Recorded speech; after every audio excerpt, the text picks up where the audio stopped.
After a rather difficult Mercury retrograde and eclipse season in April, May brings us the amazing energetic shift as we get Jupiter and Uranus Cazimi, an exciting new moon in Taurus, and Jupiter entering Gemini for the first time since 2013. Let's take a closer look and break it down for all 12 signs.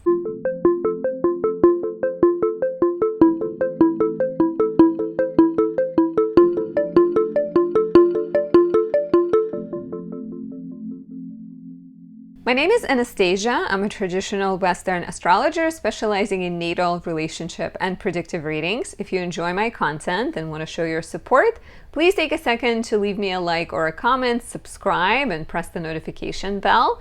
It feels small, it takes you a few seconds, but it really helps my channel grow, helps bring more attention to my work. I appreciate that.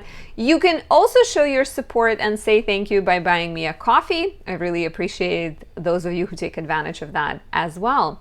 Before we dive in, if you're curious to know more about your natal chart, you want to know what's coming up for you, you have questions about your relationship, check out my website, anastasiadoesastrology.com, and book your reading down there.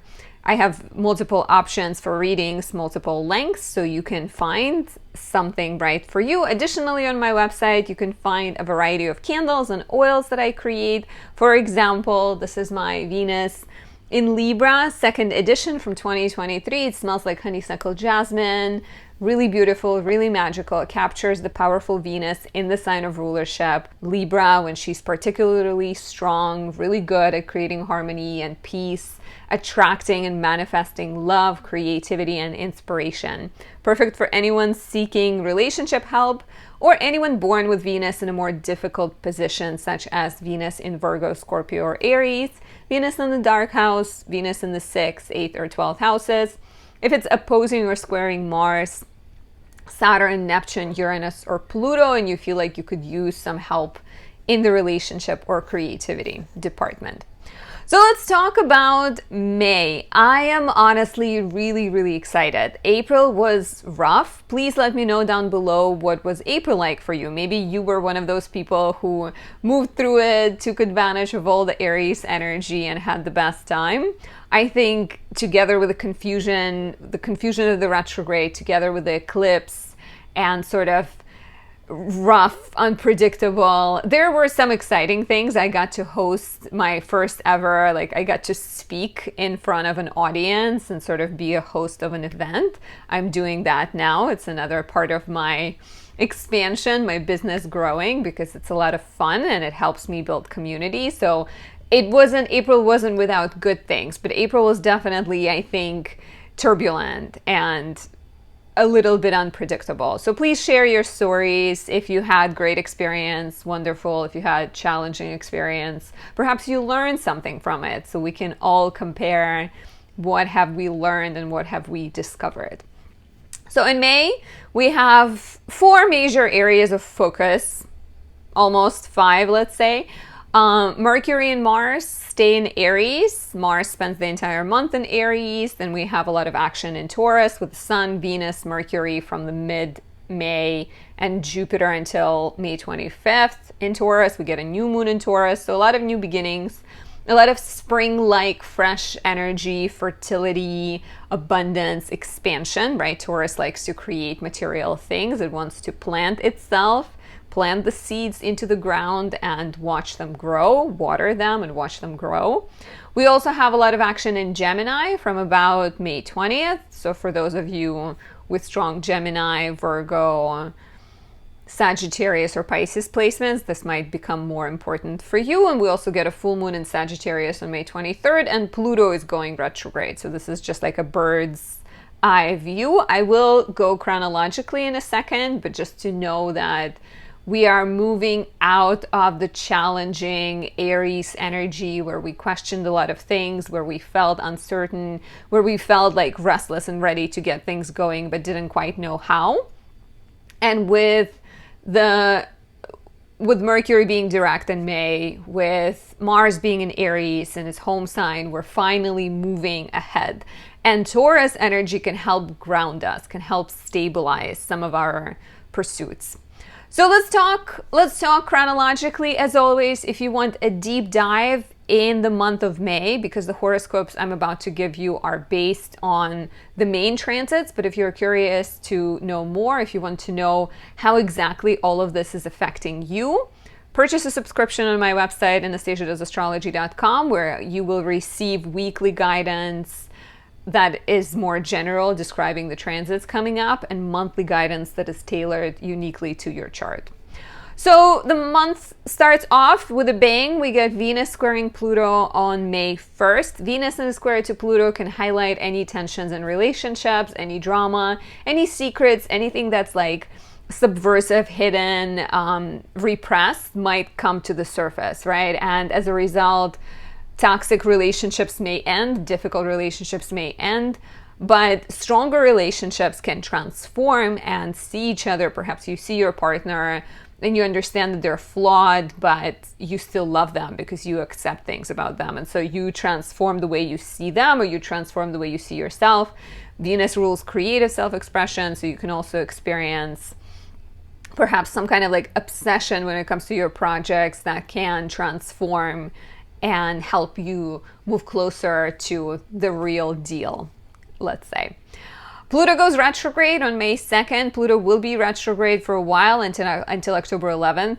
In my head, I was like, oh wow, 10 months, but we're like in May. So it's not 10 months, it's only 5 months, right? June, July, August, September, October. Yeah, 5 months. So for a second, I was like, huh? I'm filming this while Mercury is still retrograde, so bear with me.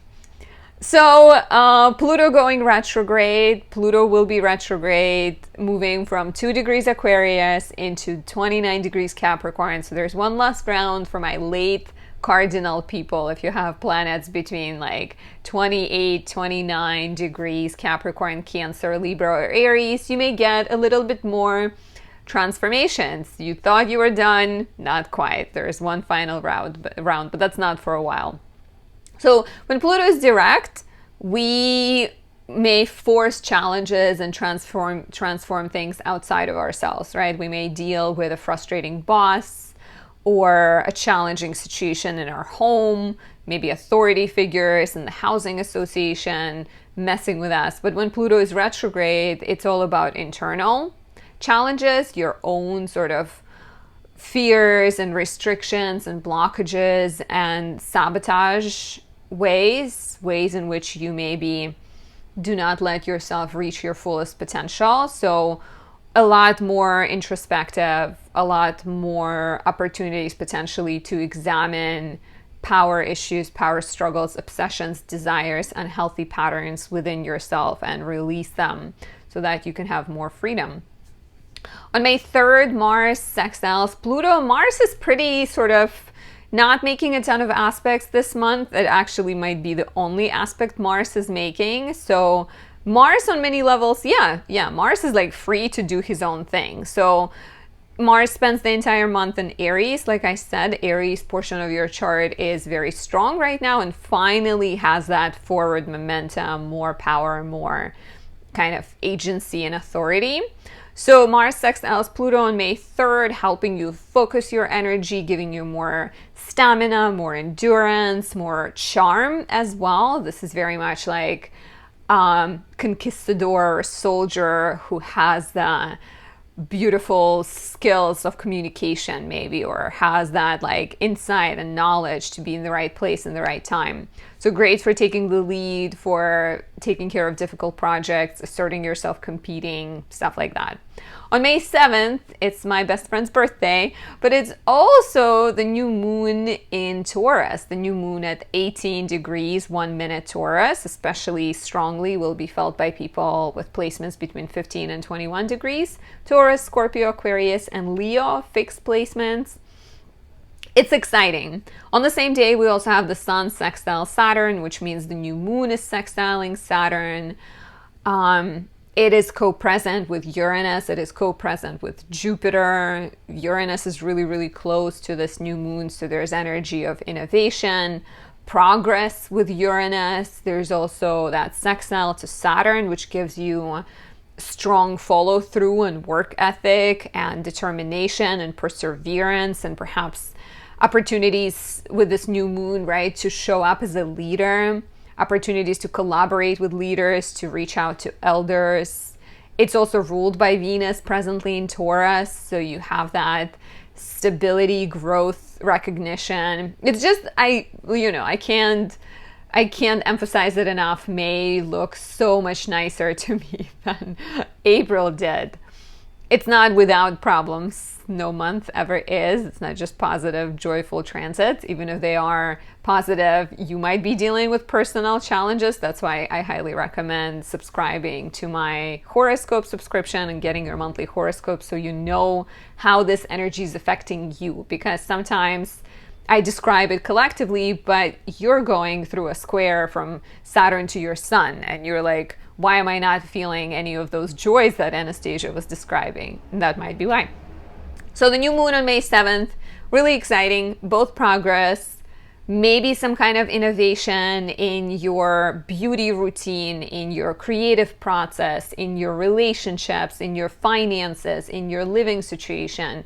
Taurus deals with these like stable pillars of our life. So with the new moon in Taurus, in an aspect to Saturn and in conjunction to Uranus, you're getting to improve those. You're getting to initiate new beginnings that offer more stability, more kind of groundedness. On May 13th, the sun conjoins Uranus. We get Uranus Cazimi. Anytime the planet comes together with the sun in the perfect conjunction, we get the new beginning of Uranus. And Uranus being the planet of independence, freedom, revolution, authenticity. When it comes together with the sun, we are starting a new cycle of being the most uniquely ourselves, the best version of ourselves. We're breaking away from the old. Once again, we're doing it in the Taurian sector. So beauty, art, love, money, job, home, living situation. You're not necessarily gonna like go to the moon with this placement, but you will with this transit, but you will get a chance to maybe explore a unique facet of yourself, change your style, explore a different side of your relationship, experiment creatively, explore, different beauty routines, different technology, different artistic methods. Venus also sextiles Saturn, and this is nice because Venus rules the sun and Uranus. They're both in Taurus, so Venus sextiling Saturn, I think, kind of hems in this energy and helps you express yourself without a lot of drama and a lot of ripples on the water. Venus sextile Saturn can also, together with like the sun Uranus, right?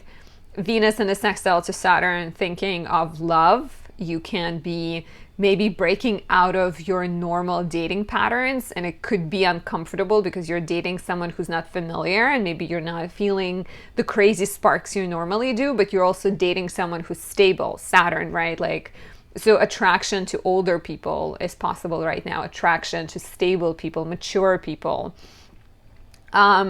Commitment and serious relationship talks that lead to more commitment, as well as opportunities to improve your work. Venus and Saturn can both be very crafty.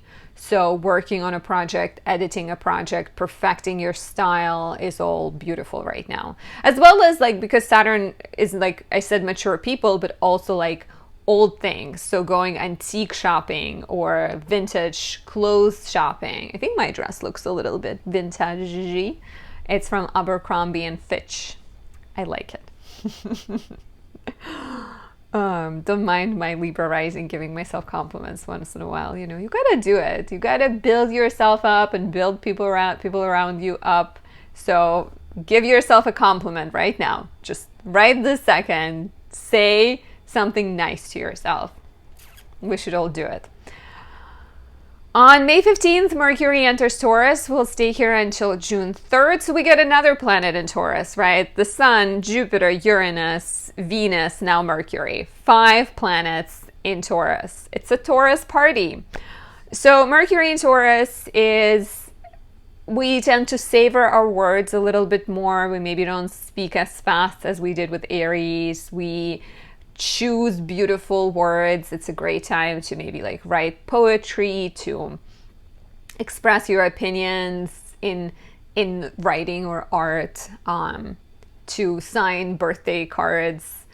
You may notice that your thinking is a little bit more kind of narrow or stubborn, so be mindful of that. Beware of like thinking that you figured it out. Well, in reality, maybe you haven't. Maybe you haven't. Maybe you need to try to be more open.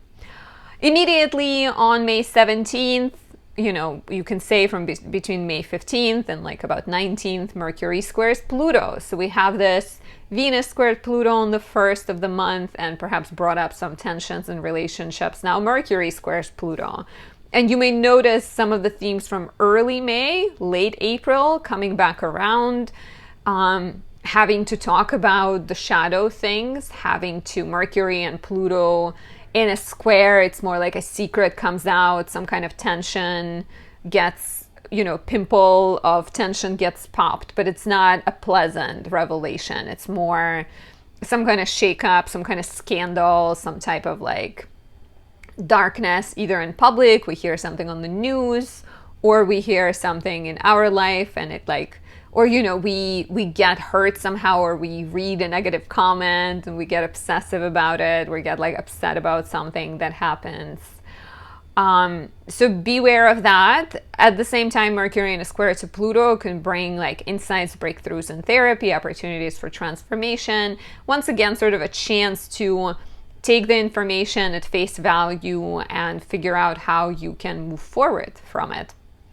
May 18th, Mars conjoins North Node. Mars conjunct North Node is interesting. It's like a little bit dark, could be dark because North Node is very hungry and Mars is all about desires and action. And like, I'm pretty sure Lance Armstrong has Mars North Node conjunction. Let's look it up real quick. Pretty sure I already did at some point, but I'm gonna double check so I'm not giving you guys unfair, yeah, he totally does. So Mars North Node is that willingness to go above and beyond to get your goals. So I would just beware around this time of your desires taking control of you, of dragging you to the dark side, of like obsessions, intensity, and kind of, you know, willingness to go too far type energy. Venus also conjoins Uranus, helping you.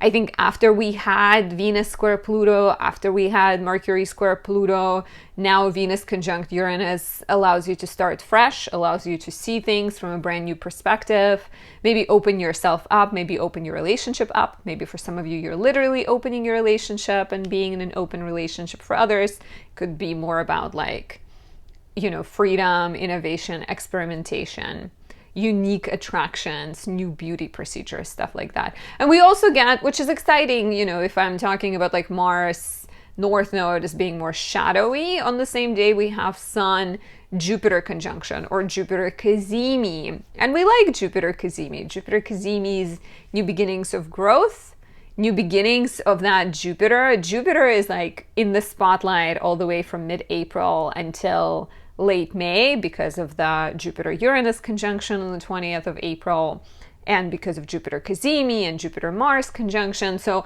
those seeds you were planting in mid-April, they're growing now. And with Jupiter Cazimi, you have the optimism, you have good luck. You have, it's funny, today I pulled the Magician card in tarot and like I see it over there and it's also on the tarot deck right there, so it's like there's two magicians right next to me, and I'm thinking about Sun conjunct Jupiter as the magician energy. You have the fire, the spirit, you have the air, communication, the mind, you have the water, feelings, and you have pentacles, the earth. So with this Jupiter Cazimi in the earthy grounded sign of Taurus, you have the resources to make your dreams come true. The question is whether you will jump on the opportunities, take action, whether you're clear in your vision, but this is big new beginnings for Jupiterian type things, which involves growth on many levels, but also education, travel, business, stuff like that. On May 19th, the Sun sextiles Neptune, very dreamy, romantic, kind, empathetic, sensitive. You like resting, but you also enjoy altruistic pursuits, charity, spirituality, stuff like that. May 20th, the sun enters Gemini. Gemini season begins, lasts until June 20th. Venus follows on May 23rd. Mercury will, but that's later on. Jupiter will enter Gemini on May 25th. So there's a lot of change from Taurus into Gemini, and this is a big deal. You know, with the sun entering Gemini on the 20th, we desire connection, we desire variety, we desire versatility. We become sort of more interested in facts and data and connecting and understanding other people. We become more fluid. With Venus entering Gemini on the 23rd, she stays until June 17th, we're more attracted to the mind, we're less attracted to the looks, we're maybe more open-minded romantically and sort of less even attracted to like the gender, right? But we can be a little bit more fickle. We can be a little bit indecisive, right? We can move in too many directions. And that is the big thing with Jupiter entering Gemini. And it's one of the biggest shifts, if not, I'd say it's probably the biggest shift this month. Jupiter enters Gemini on May 25th, stays until June 9th, 2025. So this is really lovely for all Geminis out there. Really good for Aquarius and Libras because Jupiter will be sextiling you. Really nice for Aries and Leos as well because there's going to be harmonious aspects. If you have planets in Virgo, Pisces, Sagittarius, you will feel the effects as well, but maybe not always as easy and flowing. Jupiter in Gemini is really good for learning new things, for social pursuits, for travel, for education. We value intellect. We're actually growing through connecting with other people. We're growing through being able to see other people's perspective. So on many levels, you know, with everything that's going on in the world, I'm quite excited about Jupiter in Gemini because I think it should allow us to be better at seeing what the other person is thinking, both in our personal life, but also in the political climate right now. But the negative manifestation is, once again, having too many ideas and the lack of follow through, getting too excited but not doing anything, right? Gathering too much information, being sort of really indecisive. So be mindful of that. Some other things to talk about: on the 22nd of May, the sun will trine Pluto, which is great for focus, for intuition, for, you know, connection with people of power, expressing yourself with more power, problem solving. May 23rd, we get Venus conjunct Jupiter and Venus sextile Neptune. So it's really, really lovely for love. It's really lovely for love, lovely for wealth and abundance. Venus conjunct Jupiter, it happens early in the day on the 23rd, but you can give it 3 days before, 3 days after. Yeah, because then Jupiter enters and Venus also enters Gemini. But it can bring you a lot of opportunities to partner up, to date, to create, to have fun. At the same time, Venus, Jupiter is really, and there's also that sextile to Neptune, it's really like go with the flow type energy, and it might be letting go of opportunities or letting go of things if they look a little rough. So beware of giving up on things too fast and make sure that you're taking advantage of the opportunities and not letting them slip through your fingers. We also get the full moon in Sagittarius on May 23rd. This is the full moon at 2 degrees, 54 minutes Sagittarius, especially important for anyone with placements from 0 to 6 degrees. Sagittarius, Gemini, Virgo, and Pisces. Here we're completing a chapter started in mid-December. The full moon is ruled by Jupiter sextile Neptune, so you're feeling inspired, you're feeling hopeful, you're feeling idealistic. And I think with the full moon in Sagittarius, we'll talk about it more in horoscopes, but there is that opportunity to release old beliefs, to release certain like fears and maybe ideals that are holding you back and open up room for new possibilities, right? It's a big deal with like Gemini season starting and Venus in Gemini, Sun in Gemini, Jupiter about to go into Gemini. Where are you maybe too kind of narrow-minded. Sagittarius is not necessarily narrow-minded, but Sagittarius can be very like fiery and passionate and a little bit like stubborn and blunt in their beliefs. So the invitation here is like, you know, what do you need to release? What is also truly important to you? What can you focus on as you're getting all these new opportunities brought to you by Jupiter and Gemini? May 25th, Venus trines Pluto, Jupiter enters Gemini. We talked about that. Venus trining Pluto is passionate, exciting, romantic, creative, good for art, good for sex, good for dating and exploring new ideas. On May 27th, Mercury sextile Saturn. Lots of good aspects, very much so. Like, yes, there's some difficulty, but May is just like full and abundant and exciting. So May 27th, Mercury sextile Saturn, good for paperwork submission. As always, give it a couple of days on each side. You're focused, you're enjoying, kind of looking at details. Need some water. You're enjoying doing research, you're enjoying editing your work, writing, teaching. It's really good for, for mental pursuits of all kinds. And finally, on May 31st, we have Mercury conjunct Uranus, which is like a little light bulb going off.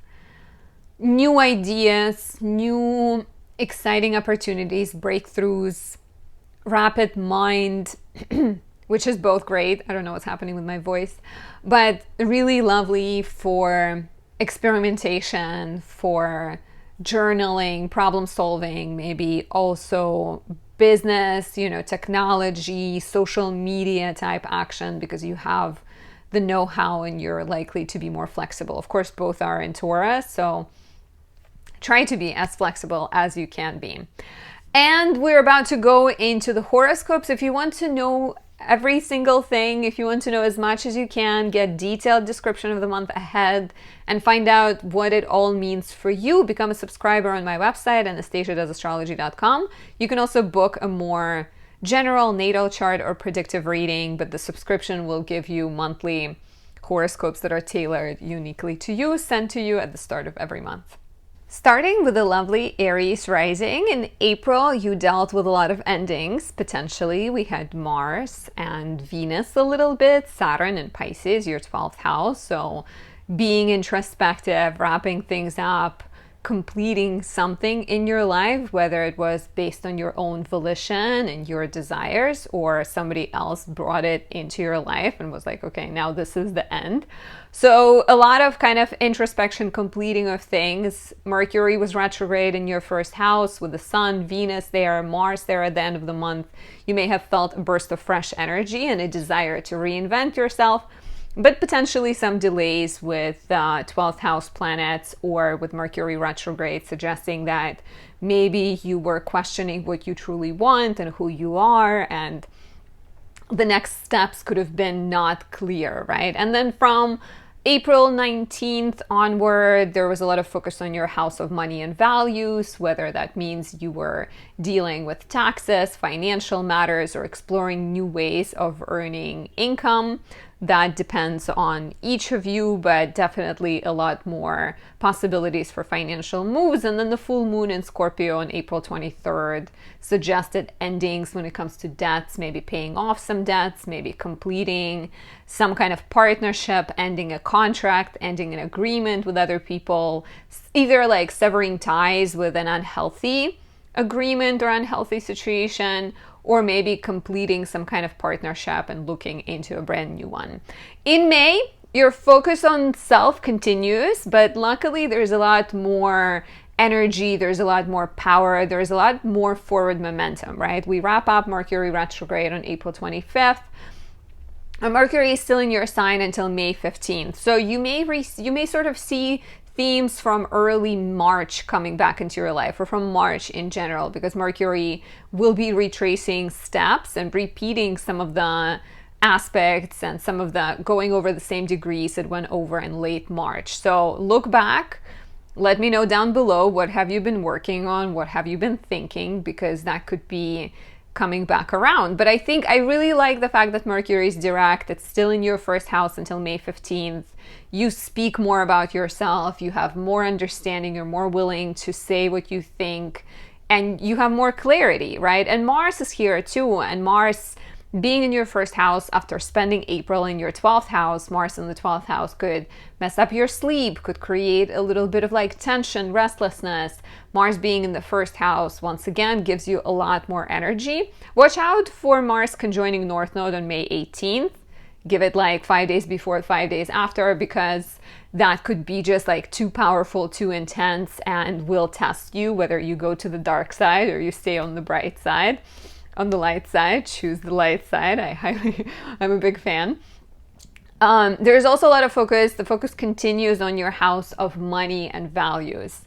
We just had the Jupiter-Uranus conjunction on April 20th, potentially planting seeds of new beginnings, new source of income, new interest, passion that you want to invest into, a new goal, right? Even like some kind of exciting opportunity that maybe it hasn't still like fully formed, but you're getting excited about it. And like, you know, Taurus is a yin feminine sign. It could suggest that you are exploring new beginnings, but you haven't fully understood what they are yet. But I think May, because there is so much action in your second house of money and values, allows you to figure things out better, especially because, you know, because there's so many planets. Like there's 4 planets in this kind of sector of your chart for a while. So you're exploring new ideas. You're also, I think, figuring out new desires. With Taurus focus, you're maybe choosing work that is creatively fulfilling, work that offers more stability, connections that offer more stability. There's a new moon here on May 7th. The new moon conjoins Uranus and sextiles Saturn and Pisces in the 12th house. So it's interesting because once again, you know, we're moving away from the 12th house, but Saturn will be in your 12th house until early 2026. So Saturnian influence is still like very strong, very loud, very present. And whether that means you're focusing on healing and you're investing into your healing, into better well-being, whatever it might be, or it could also suggest that you're exploring interests that are spiritual, that you're becoming a healer, that you're tapping into your 12th house sort of hidden passions that you haven't expressed, you haven't told people about them. Maybe you love tarot, but you don't tell people about it because you're worried that they will judge you. With the new moon in the second house, kind of new beginnings financially, new beginnings spiritually, newfound confidence, and a sextile to Saturn in the 12th house, I can also see you maybe, you know, like tapping into imagination, doing creative work, or resting more, because 12th house Saturn suggests that like it's not, you know, you're an Aries rising, you're very kind of active and assertive and sort of strong on many levels. But I think with the new moon in Taurus, sextile Saturn and Pisces in the 12th house, there might also be like an invitation to relax a little bit and take it easy and work on trusting and work on your inner peace and trusting that, you know, the answers will come, especially if you are in this sort of middle place where you don't know where things are going quite yet.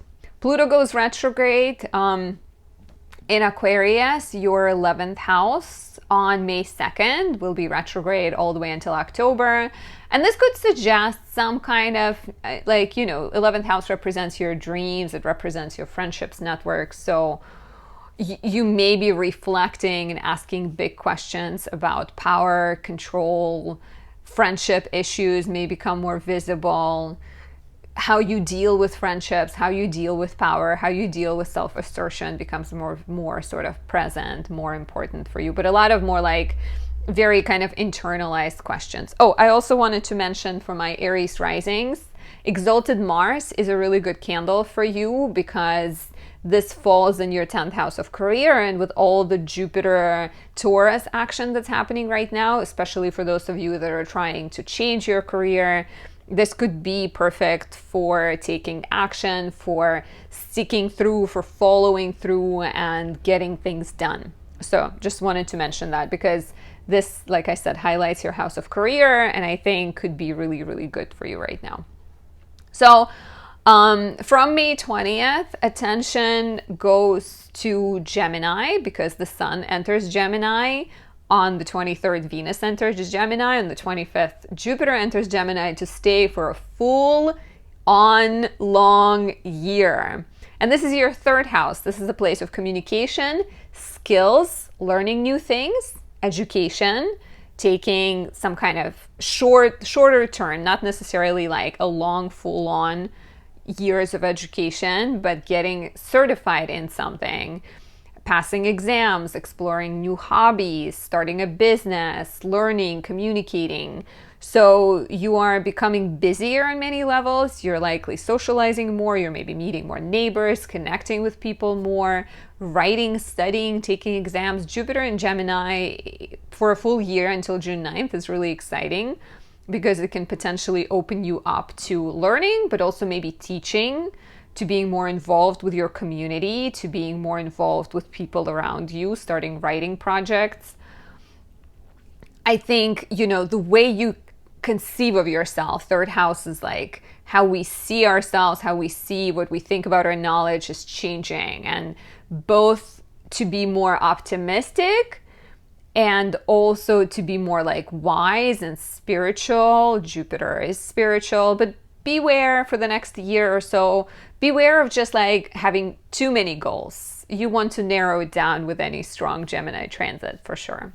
On May 23rd, we get the full moon in Sagittarius, your 9th house. This is a completion of a chapter started in December 2023, so take a look back. But here you are either finalizing some kind of legal matter, maybe graduating, finishing some kind of education, transforming your beliefs, right? There's a sextile to Pluto in the 11th house. Maybe your role in the community or your relationships are changing. It's a very interesting full moon because I think it's very spiritual and it's offering you opportunities to release old beliefs as you are getting ready to start new things in life. So it could be literally about like needing to tie loose ends, needing to submit some paperwork, finish some kind of project, publish some of your work, but it could also be about like ideologically, what do you need to clean up? What do you need to release? What do you need to rethink, and what kind of new thoughts do you need to introduce into your life so that you can be a better version of yourself? And if you want to know more, if you want a full horoscope and guidance every week, become a subscriber on my website, anastasiadoesastrology.com, to receive monthly horoscopes sent to you at the start of every month. You can also book a reading and talk to me face to face. Those readings are recorded and I will answer any questions you might have. Now, if you are the lovely Taurus rising, in April, there was a lot of focus on your social life, your friendships, your hopes and dreams for the future. You may have also pulled back on some level and addressed, your self-defeating habits, explored what is standing in your way, maybe invested more into your mental health or investigated your mental health. Maybe you've tapped into imaginative, creative pursuits, started yoga, meditation, worked on healing yourself or becoming a healer. With Mercury retrograde, the Sun and Venus and Aries in your 12th house. And then from about like mid-month with the Jupiter-Uranus conjunction, the Sun entering Taurus, you could have experienced more of like fresh energy and willingness to be in the spotlight, willingness to be more visible and to be more kind of assertive on many levels, to bring new beginnings, express, show the world the new you. There could have also been changes in the life of your partner, in your business, or in your relationships with a full moon in Scorpio on April 23rd. In May, there's still a lot of focus on your private life, on your spirituality, healing, your desire for rest, your desire for pursuits that are more soulful, that are more joyful, that are more aligned with who you are at your core, because Mercury is still in your 12th house until May 15th and Mars is here all month. So any type of project that you're working on in solitude, you will finally see momentum there. if you've been feeling a little bit confused about how to take your spiritual passion to the next level, Mars will allow you and bring you some answers. You'll have more clarity, you'll have more energy. So it's a great time in May to, both, I think, work on like your inner life and creating better habits, creating better routines, taking better care of yourself, but also focusing on your interests and things that are maybe helpful to you that you are bringing into fruition. Kind of, yeah, I think like you're like tying up loose ends and you're releasing things, but then you're also gearing up for like presenting a new version of yourself to the world, especially with all of the action in Taurus this month. In April, on the 19th of April, give it like 10 days before, 10 days after, we had the Jupiter-Uranus conjunction. Once in 13 years, beautiful, magical, new beginning, new opportunities. In your first house, in your house of self, right? Opportunities could have been brought to you. You could have been the source of new beginnings, new ideas. Every transit in the first house is really embodied. So Jupiter suggests that you are becoming a teacher, that you are focusing on sharing your knowledge with the world. You're kind of moving towards guiding other people, empowering other people. Uranus also suggests that you're doing that in a futuristic, scientific way, like you're starting a YouTube channel about AI, for example, or something like that. And so those mid-April would have been planting seeds. And then in May, you're continuing towards that. You're working on it. You're getting things done. I'm trying to snap my fingers, but I don't know how to do it. Please teach me. So May is, May brings the new moon in Taurus and a sextile to Saturn in Pisces in the 11th house. It brings the sun in Taurus. You have more energy. Venus is in Taurus until May 23rd. You're more charming, you're more attractive, you get more support. Mercury is also here from May 15th. You are more willing to speak up about yourself, take action, present your ideas. It's a really, really big kind of month for you. A lot of new beginnings to your health, to your physical body. You may literally be using your body for whatever you're starting to do. Maybe you're becoming a personal stylist and you're sharing your style with other people. The new moon on May 7th sextiles Saturn in the 11th house of social media. Friendships, community. Maybe you're building a community. You're becoming a yoga teacher. You're becoming a business owner. You're becoming a YouTuber. There are so many kind of good things. I highly recommend for my Taurus risings my Exalted Venus candle. It highlights Venus and Pisces. It smells delicious and it has beautiful aquamarine stones. It smells like high tide, water, freshness, cucumbers. And this highlights your 11th house of social media. So it could be really great for building community, for counteracting some of the difficult, isolating Saturnian effects, because Saturn being in your 11th house could make you feel like you're just going at it alone right now. And maybe your friend numbers are dwindling or you're separated from them for some reason. So this could be a really great remedy and a great tool for building and finding connections you may need. So Pluto will also be retrograde. Pluto starts the retrograde on May 2nd in Aquarius, your 10th house. And while Pluto is direct in your 10th house, you're maybe dealing with some sort of visible power struggle. So you're transforming and dealing with like issues that are more present and more sort of tangible, versus when Pluto is retrograde between May and October, there's a lot more introspection and more sort of need to reflect on power and control issues in your professional life. Examine, what are you striving towards? Where are you being too controlling? Where are you being too inflexible? Where do you need to maybe open yourself up? What kind of beliefs do you need to release, right? Like if you're so focused on making a certain amount of money, maybe it's not about that. Maybe it's about having more appreciation for the work that you've done, having more kind of better relationships, more peace, more stability. It's not always about like being at the top and being the most successful one. And then, of course, your house of money gets a ton of action this month, especially from May 20th. So Later in the month, the Sun goes into Gemini, Venus enters Gemini on May 23rd, stays until June 17th, and Jupiter comes here for the first time since 2013. Reflect back. What was 2012, second half of 2012, first half of 2013 like for you financially? Let me know down below, because there is a possibility that some of that energy will come back.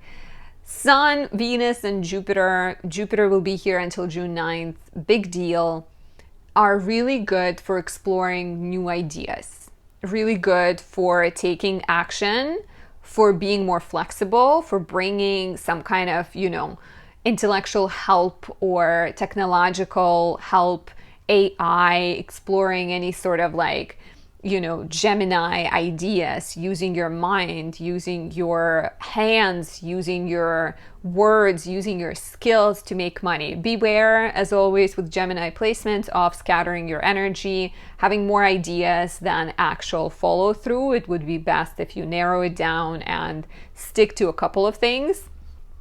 But it could be quite beautiful for exploring new financial ideas and maybe making more money. Who would say no to that? Finally, on May 23rd, we get a full moon in Sagittarius, your 8th house. And of course, as you're exploring new financial ideas, as you're building your financial, kind of becoming more independent, potentially building your own confidence, the full moon draws your attention to your agreements, to your connections, to your relationships, to your debts, to your taxes, to your financial and other obligations you have with other people. Here we're completing a chapter started in mid-December 2023. And I think, once again, with the new beginnings in your personal finances, with the new goals that you're exploring, the full moon in the 8th house is saying, okay, what do you need to release?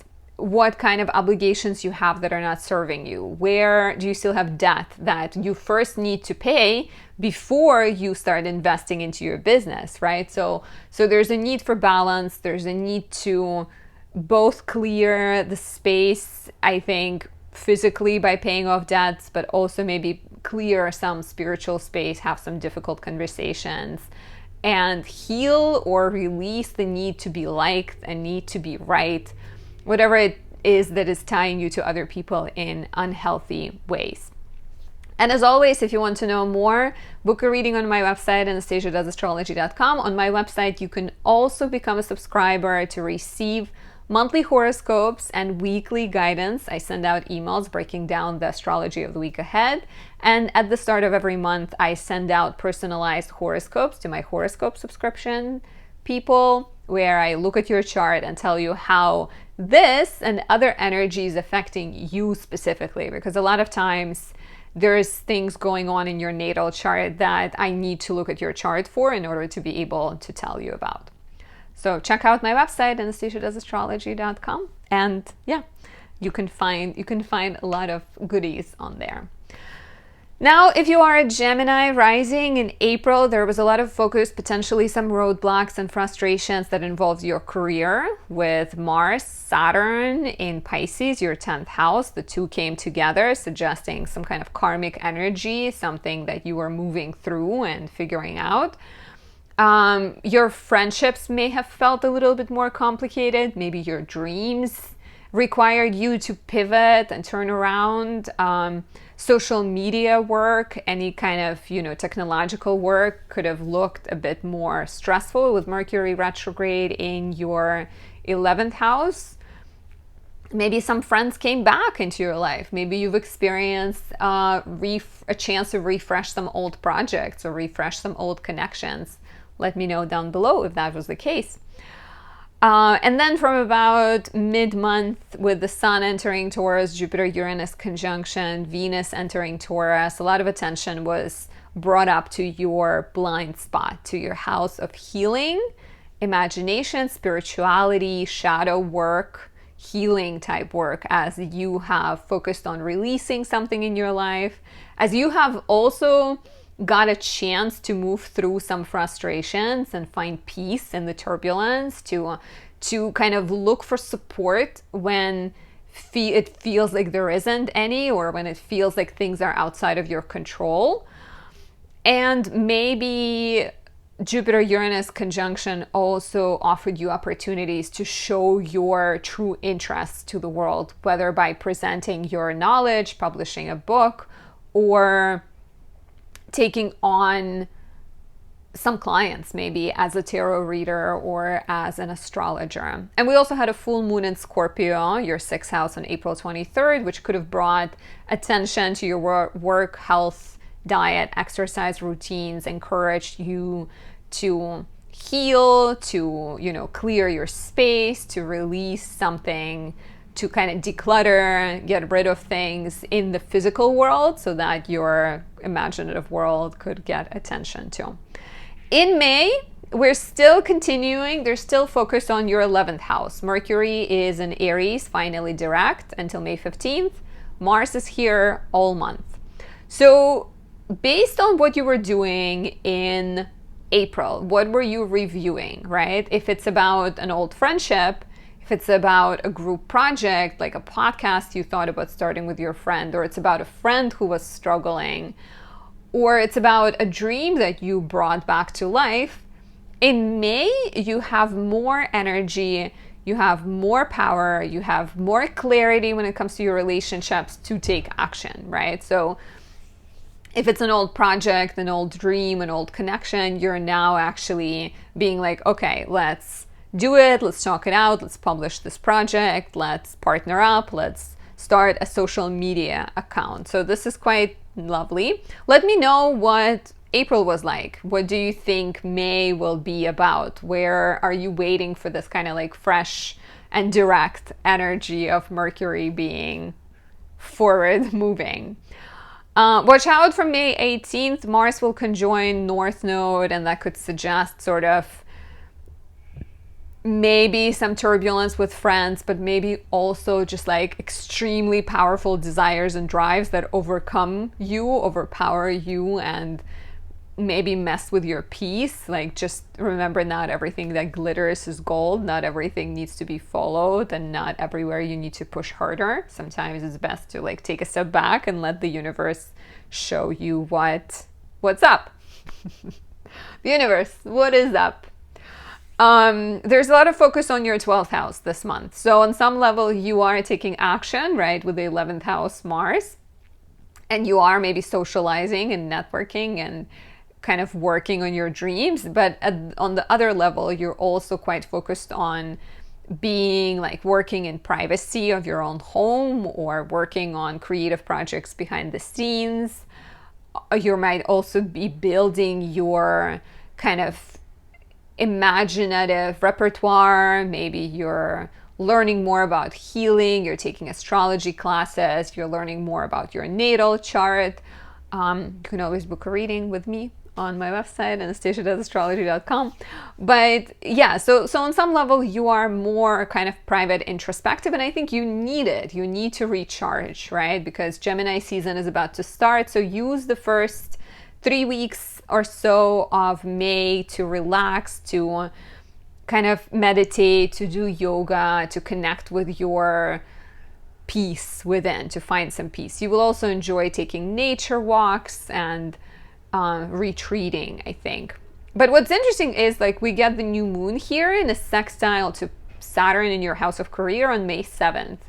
So I think you're not just retreating because you need a break, but there might also be something brewing in your 12th house, like that creative passion or your desire to be a healer that is then going to be manifest professionally. Or even maybe for some of you, it's about, stepping away from the busy work. Maybe you're focusing on like moving or retreating somehow and changing the way the world sees you, from the person that's like always striving for more to maybe the person that is now taking a break. Pluto goes retrograde on May 2nd in your 9th house, and until October 11th, you are maybe revisiting your beliefs and ideals. You're maybe dealing with some kind of power struggles around ideals with other people.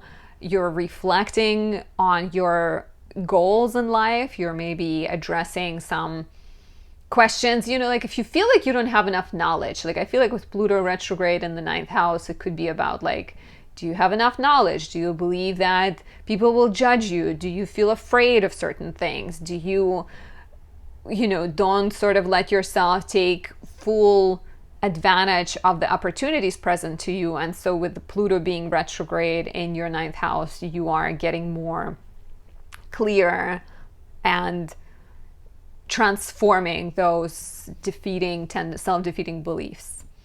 And then for May 20th, the Sun comes to you.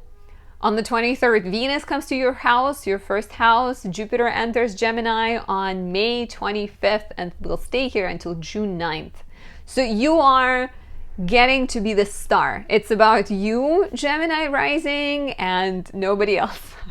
No, but I'm kidding. Of course, other signs will get their chance in the spotlight too, but it's all about your identity. And then Uranus will go in your first house next year. So you're gearing up for new beginnings. You are getting ready to reinvent yourself. Jupiter coming into your first house, ruling the 7th house of relationships and 10th house of career, could bring a new relationship into your life, a new partnership into your life, a new career. Jupiter is all about teaching, inspiring, guiding other people, being a sage, being a guru. And so you are getting a chance to present the world a new you. On a quick note, I highly recommend my Mercury and Gemini candle for all of my Gemini risings, because this is Mercury in your sign. It's powerful for verbalizing things, for writing, for speaking.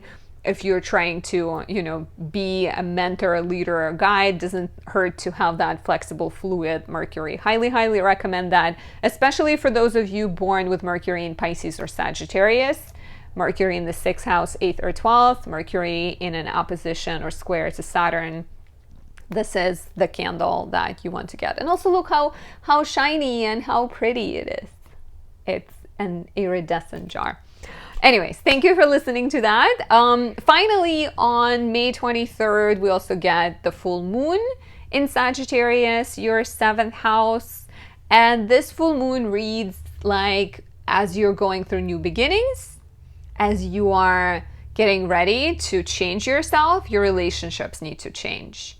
Maybe you need to be more honest in relationships. Maybe you need to put better boundaries. Maybe you need to talk things out and figure out how your goals relate with your partner's goals, or how your dreams to be an influencer connect with your desire for a relationship. So there is some need to examine beliefs and ideals and maybe transform relationships, complete some chapters started in mid-December, because we had a new moon in Sagittarius in mid-December that are represented by this full moon. And as always, if you want to know more, book a reading on my website, anastasiadoesastrology.com, or get a horoscope subscription to get a detailed written down report at the start of every month, breaking down everything that is happening in your natal chart and more. Next, if you are the lovely Cancer rising, in April, there was some action in your 9th house, potentially some legal matters, education, travel, publishing matters that either frustrated you or inspired you to push harder and work harder, commit to them, but maybe inspired some delays, I think, especially considering that we had Mercury retrograde, eclipses in your house of career. And with Mercury being retrograde here, I think you were very much looking at like the 9th house and the 10th house together, questioning your path, figuring out what you desire, trying to figure out what would be more fulfilling. Aries is very like self-driven sign, so asking questions about like what is right for me, what do I want, how do my desires fit with other people, could have been quite likely.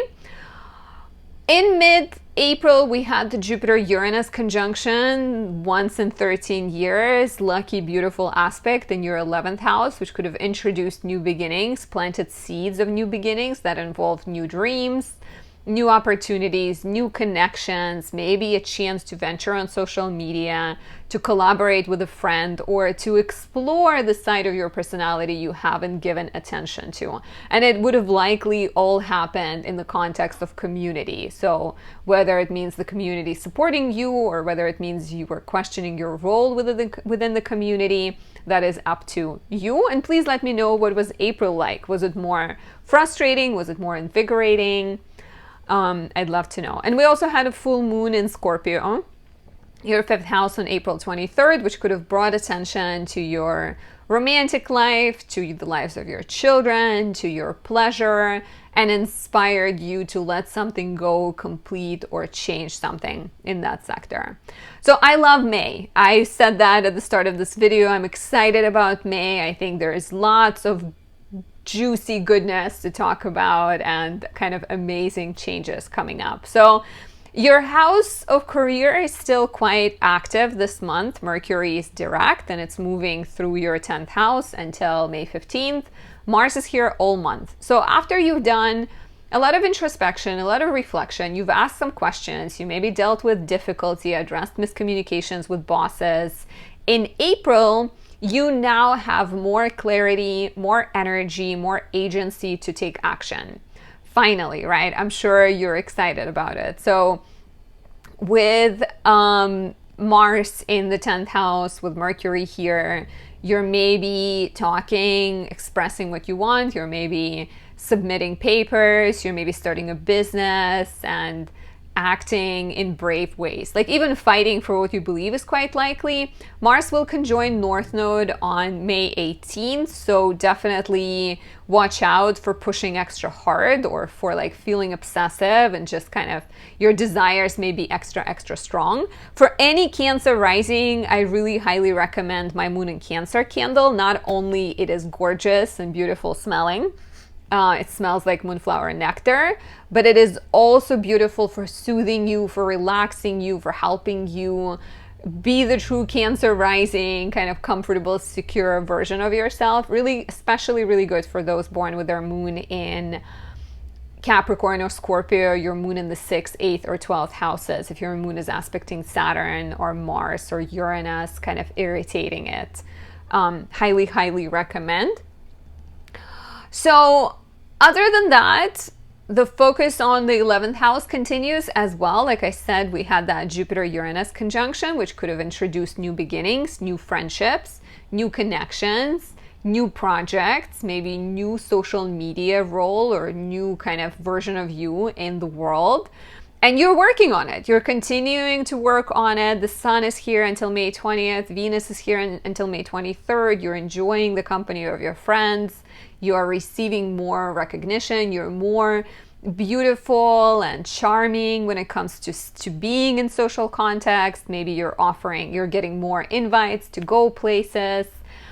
And we also get the new moon here. The new moon on May 7th conjoins Uranus, sextiles Saturn in the 9th house. So once again, new beginnings that will offer a chance to innovate, start something new, and will most likely have an element of education, 9th house, Saturn, going back to school, traveling, moving, relocating, going to law, becoming a lawyer, or, you know, like dealing with foreigners, dealing with foreign people, moving somewhere far. I already said that, but it doesn't hurt to say it again. So a lot of new beginnings, and be open to the guidance of other people. Be on the lookout, pay attention to what people kind of have to say, how you can work with them.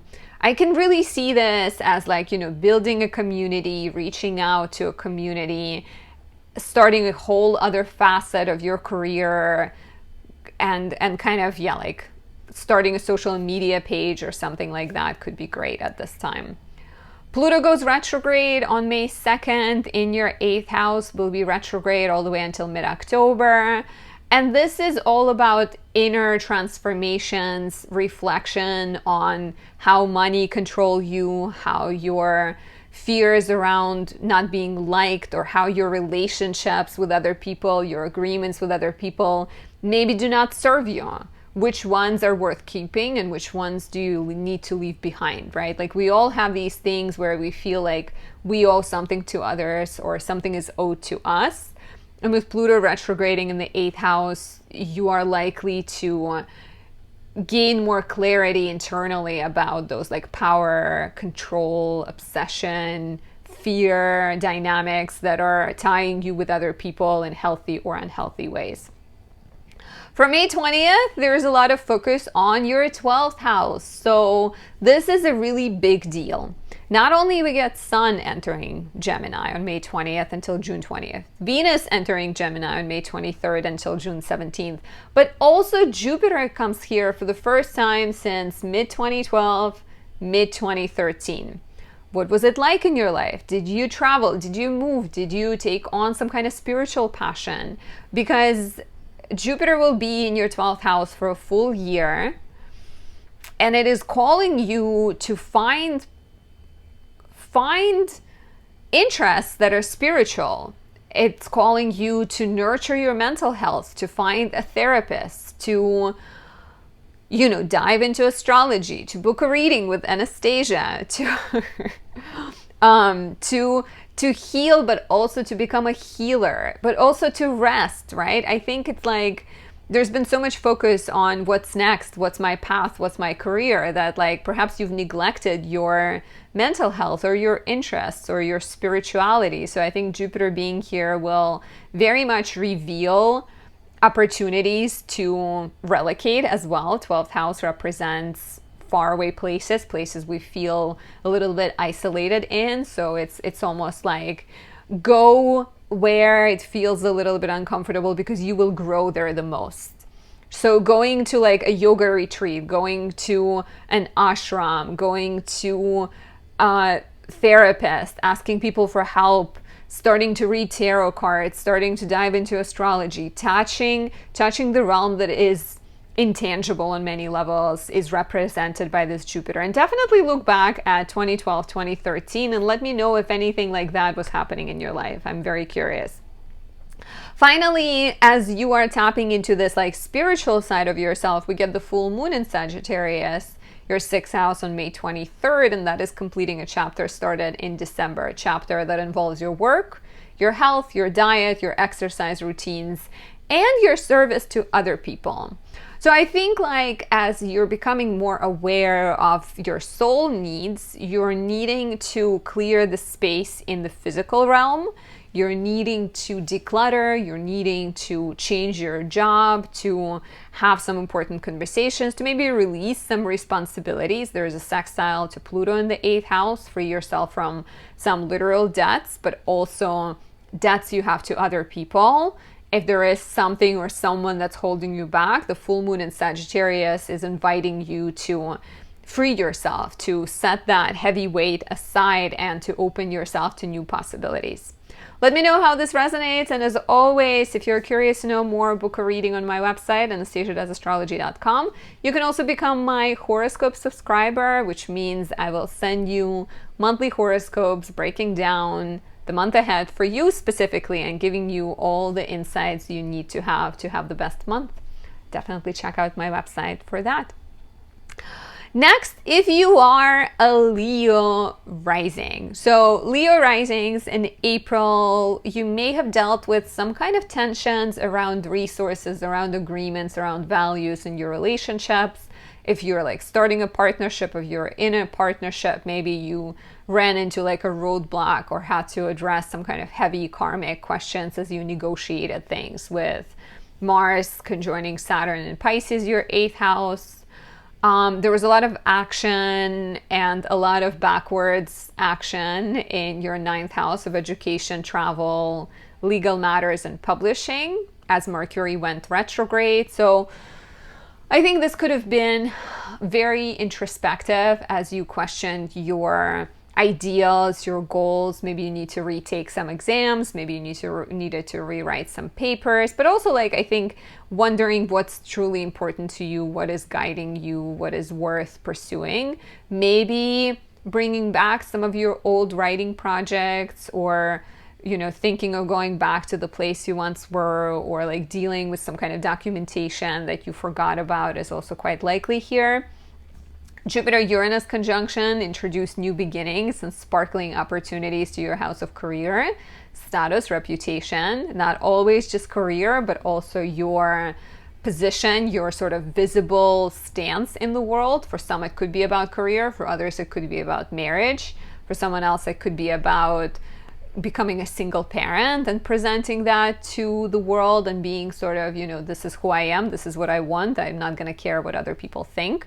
And then we had the full moon in Scorpio, your 4th house, on April 23rd, which could have been about changes, transformations, completion in the sector of home, family, and living situation. Maybe you moved, maybe a family member moved out, maybe you have sort of made peace with some of the past and made peace with some of the family members.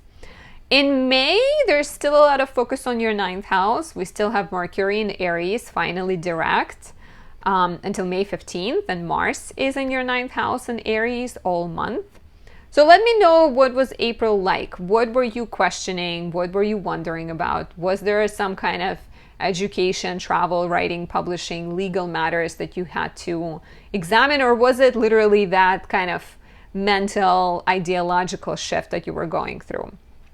Because in May, you have more energy to take action. You're finally done, I think, rearranging things in your head or in real life when it comes to like documents, writing, etc. And now you're ready. You're ready to like publish your work. You're ready to take that trip. You're ready to, go for the thing that you desire. Apply for that program or graduate maybe. And things feel like they're finally moving forward. They're becoming more clear. You might also notice that you're fighting for your beliefs a lot more with Mars being here. And be careful around May 18th when Mars conjoins North Node, because that energy can be like a little bit too intense, I think. For all of my Leo risings, highly recommend my Fire of Aries candle. It smells like honeydew melon, and it was created with Leo on the ascendant, decorated with both the moon and the sun metals, silver and gold. It smells amazing, and why I'm recommending it is because, one, it was created with Leo on the ascendant, so it's perfect for Leo risings, and two, it has a lot of action in the 9th house, but it's positive planets. There's the moon there, there's Jupiter there, there's the sun there, so it's a very kind of good for inspiration, courage, and good luck when it comes to starting new things. And my second choice, they're probably pretty even, is the sunlight in a jar, because the sun is also sun in Leo, which can offer you more recognition, more confidence, more courage, and more ability to be visible. And this one just has the gold foil. And it smells like citron. It smells very citrusy. So that is going on. That is, I think, definitely like your mind is busy. Your mind is either exploring new ideas or new possibilities of relocating, traveling, writing, publishing, presenting the world a new you. And the focus on your career house very much continues with the Sun in Taurus, Venus in Taurus, Jupiter in Taurus until May 25th. There's a new moon in Taurus on May 7th. So lots and lots of new beginnings professionally. For some of you, this feels like acting on the new beginnings and the seeds you have planted in mid-April with the Jupiter-Uranus conjunction. Perhaps you met someone and the person was like, I am a publisher and I'd love to read your work. And so in April, you have been like rewriting because Mercury was retrograde, but now you're done and you're finally ready. You're ready to present it. There's also the sextile to Saturn in Pisces in the 8th house with the new moon on the 7th of May, which feels to me like you're getting to invest some money into yourself, or you're meeting and starting partnerships that will offer more freedom, more kind of visibility. So I really like this. I think I like this for like a new job, a new position, starting a business, taking on a new social role. The sky is the limit here. It's really up to what you see yourself doing. Relationship energy is a little bit more frustrating potentially as Pluto goes retrograde on May 2nd in your 7th house. Will be retrograde until October. And this could play out in your partner kind of retreating and becoming more introspective, withdrawing, dealing with a lot of things internally. But it could also suggest that you are now, if when Pluto is direct, you're dealing with like obvious problems in relationships or things seem easy to touch or talk about.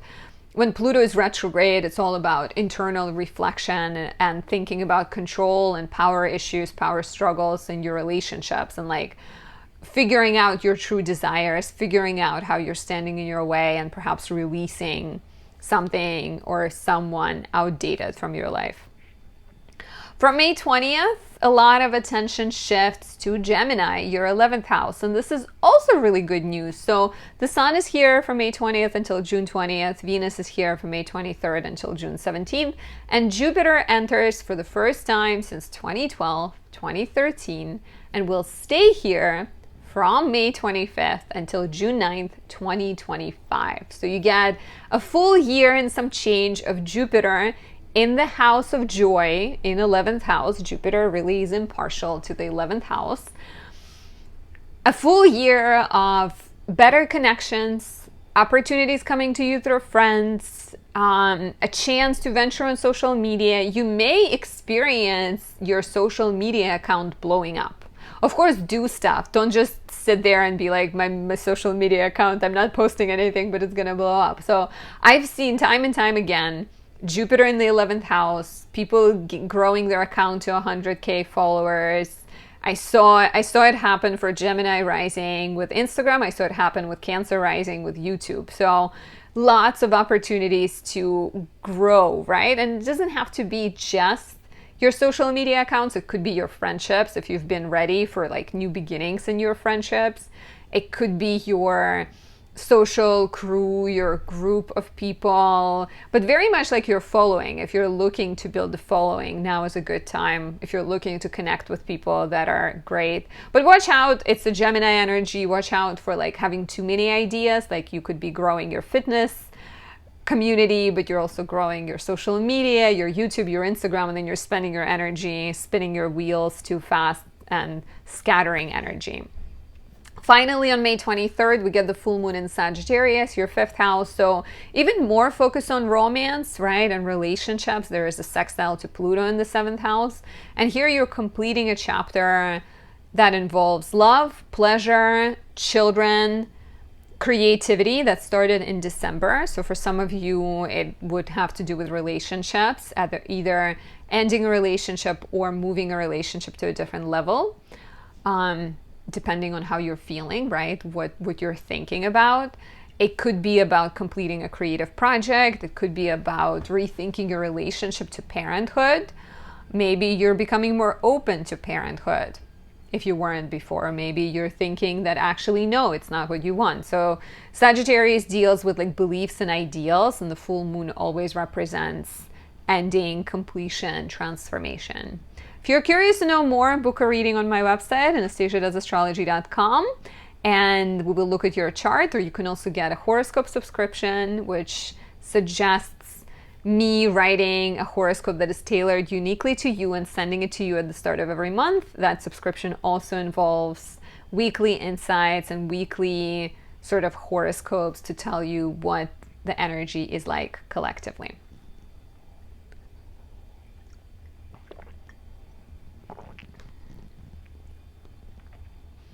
Now, if you are a Virgo rising, so April was an intense month. Mars and Saturn hung out in your 7th house of relationships and partnerships, and you may have had to deal with some difficult conversations in relationships, maybe addressed some relationship karma or negotiated some contracts, maybe dealt with some kind of roadblocks in relationships, or your partner could have gone through a more difficult time.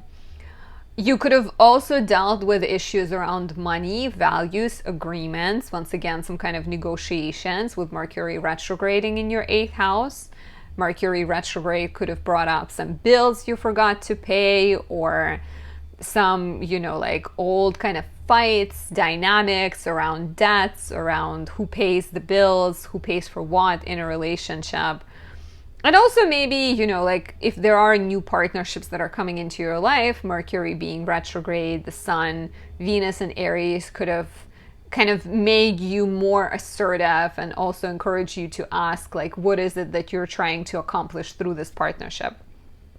Jupiter conjoined Uranus on the 19th of April, suggesting new beginnings in your house of education, travel, writing, and publishing.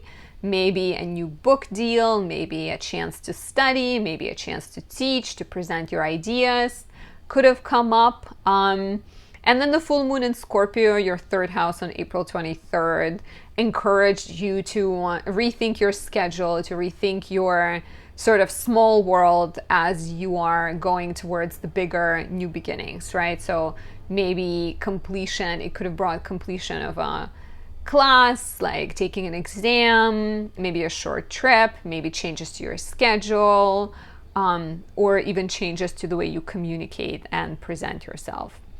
In May, there's still a lot of focus on your house of shared resources, debts, taxes, finances, opportunities, maybe partnerships that come to you through other people, because Mercury is here until May 15th and Mars is in Aries all month. And so let me know, what is it that you were kind of negotiating within yourself or with other people in April, because that continues, like I said, in May, but you now have more clarity. So let's say you've been like starting a partnership and you've been trying to figure out the contract, like, you know, you've been trying to figure out whether to sign it or not. So with Mercury going direct, maybe you get the right guidance, you get the right lawyer, and you're finally like able to sign that contract or finish that negotiation or pay out that debt.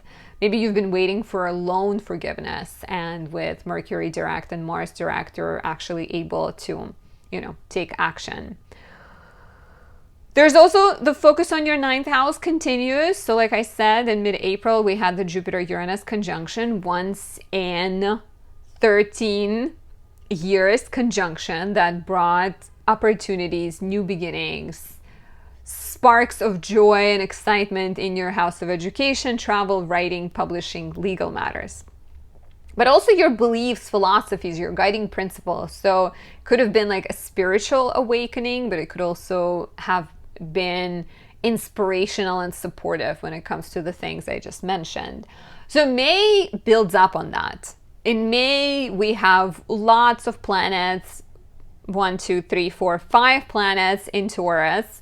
We got the new moon in Taurus on May 7th. The new moon is sextiling Saturn in Pisces in the house of relationships.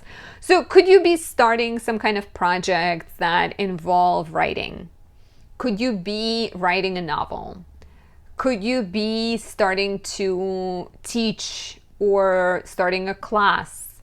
Could you be becoming a lawyer, right? Or you're moving, or you're traveling, or you're, if we're looking at the Saturn in the 7th house, if you're involved in a relationship with someone who is maybe lives far away, it could also suggest that you're moving to be closer with them, or they're moving to be closer with you. So partnerships and relationships of all kind, but especially those that like open you up to something new, that push you outside of your comfort zone, that inspire you to teach or inspire you to learn something and connect with people who are open-minded, is quite likely. I keep feeling like I have the hair above my eye, but I don't see it. So that is exciting. Pluto goes retrograde on May 2nd in your 6th house, will be retrograde until October. And this is the time of introspection and inner review, right? 6th house represents work, health, diet, exercise, service to others. And when Pluto is direct, we're dealing with sort of visible problems, like, I don't know, a pipe might break down and we need to hire a plumber. When we're dealing with Pluto retrograde, it's more about internal piping and what you need to take care of, and what kind of bad habits you have that are, you know, like maybe you keep second guessing yourself, or you create content but you don't post it, or you don't eat healthily. So there's all these like opportunities to rethink how you take care of yourself, rethink how you move throughout your day, and make some improvements. From May 20th, there's a lot of focus on your house of career. So you're about to go through a really big professional growth. And you know, it's not just the sun that will be in your 10th house. The sun will be here for a month from May 20th. Venus will be here from May 23rd until June 17th. But also Jupiter is coming to your house of career for the first time since 2013.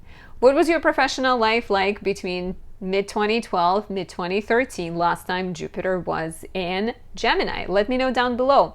You can experience a lot of growth. You can experience a lot of opportunities, potentially some duality with Jupiter always, right? Like you get offered to be the head of the, I don't know, accounting firm, but you also try to push a book deal and you don't know which path to choose. So it could be exciting, but I think with the Gemini energy, sometimes you may struggle with like indecisiveness, and watch out for choosing to go in too many directions, because it's actually better if you narrow your focus and stick to like one or two tops.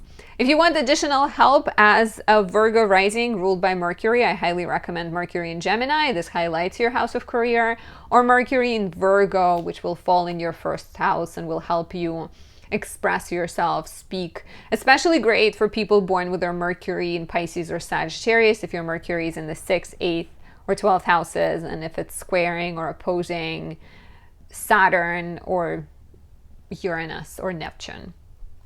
So this is a new beginning. Definitely let me know how has Jupiter affected you last time, but I think you are getting to present yourself also as a Jupiterian figure, so as a teacher, mentor, guide, guru, someone who influences, supports, empowers other people, and like maybe even opens other people up to new perspectives. So if you have a cause you're passionate about, something you've been studying for a while, something you've been investigating for a while, Jupiter will likely give you opportunities to speak about it and be more visible.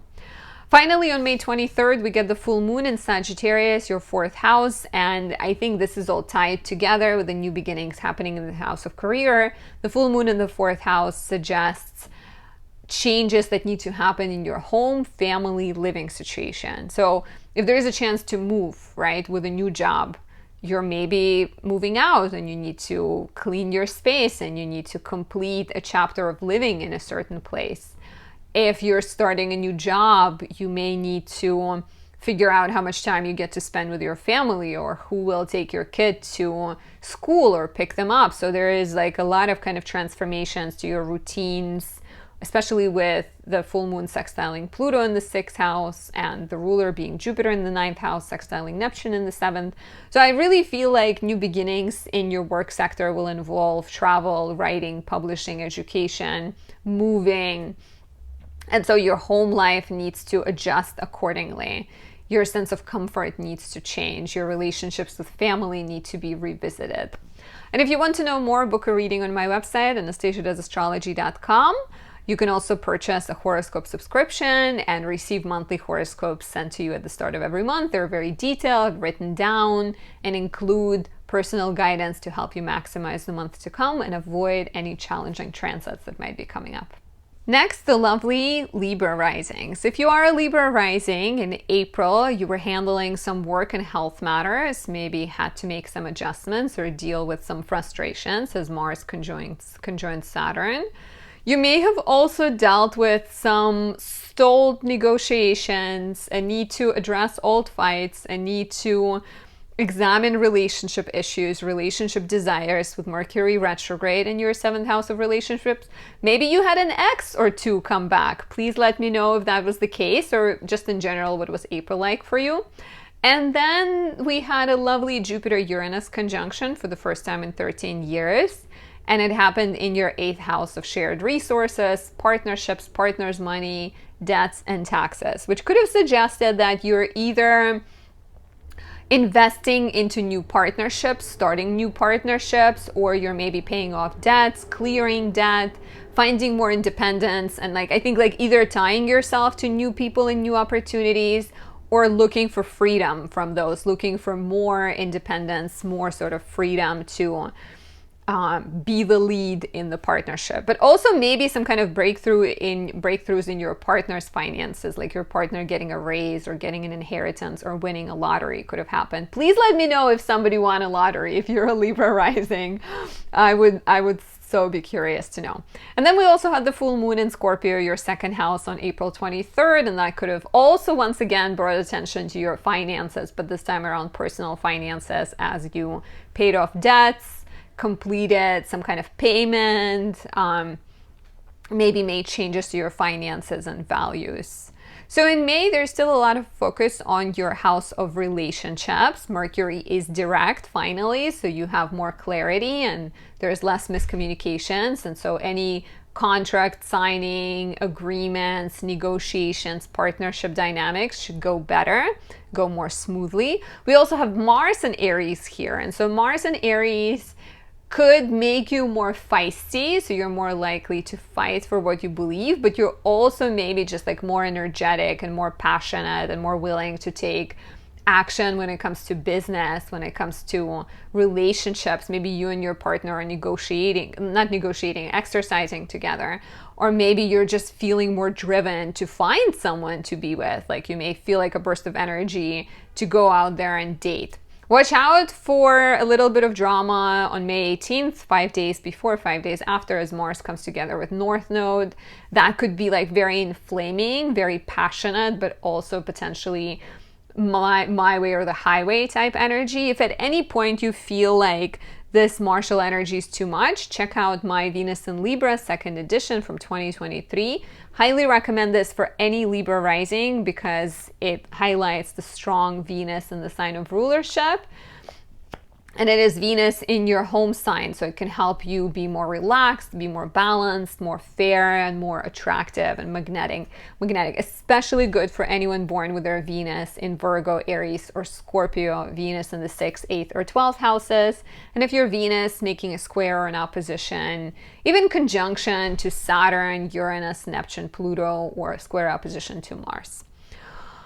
So relationship is one house. The relationship energy is definitely very strong, and it continues because we just had that Jupiter-Uranus conjunction in April, and then your 8th house of agreements, partners, money, shared resources, partnerships is very, very active in May. We have the Sun here, Venus is here, Jupiter, Uranus, Mercury from mid-May. There's a new moon here on May 7th, and it sextiles Saturn and Pisces in your 6th house. So it could be about a romantic relationship for sure.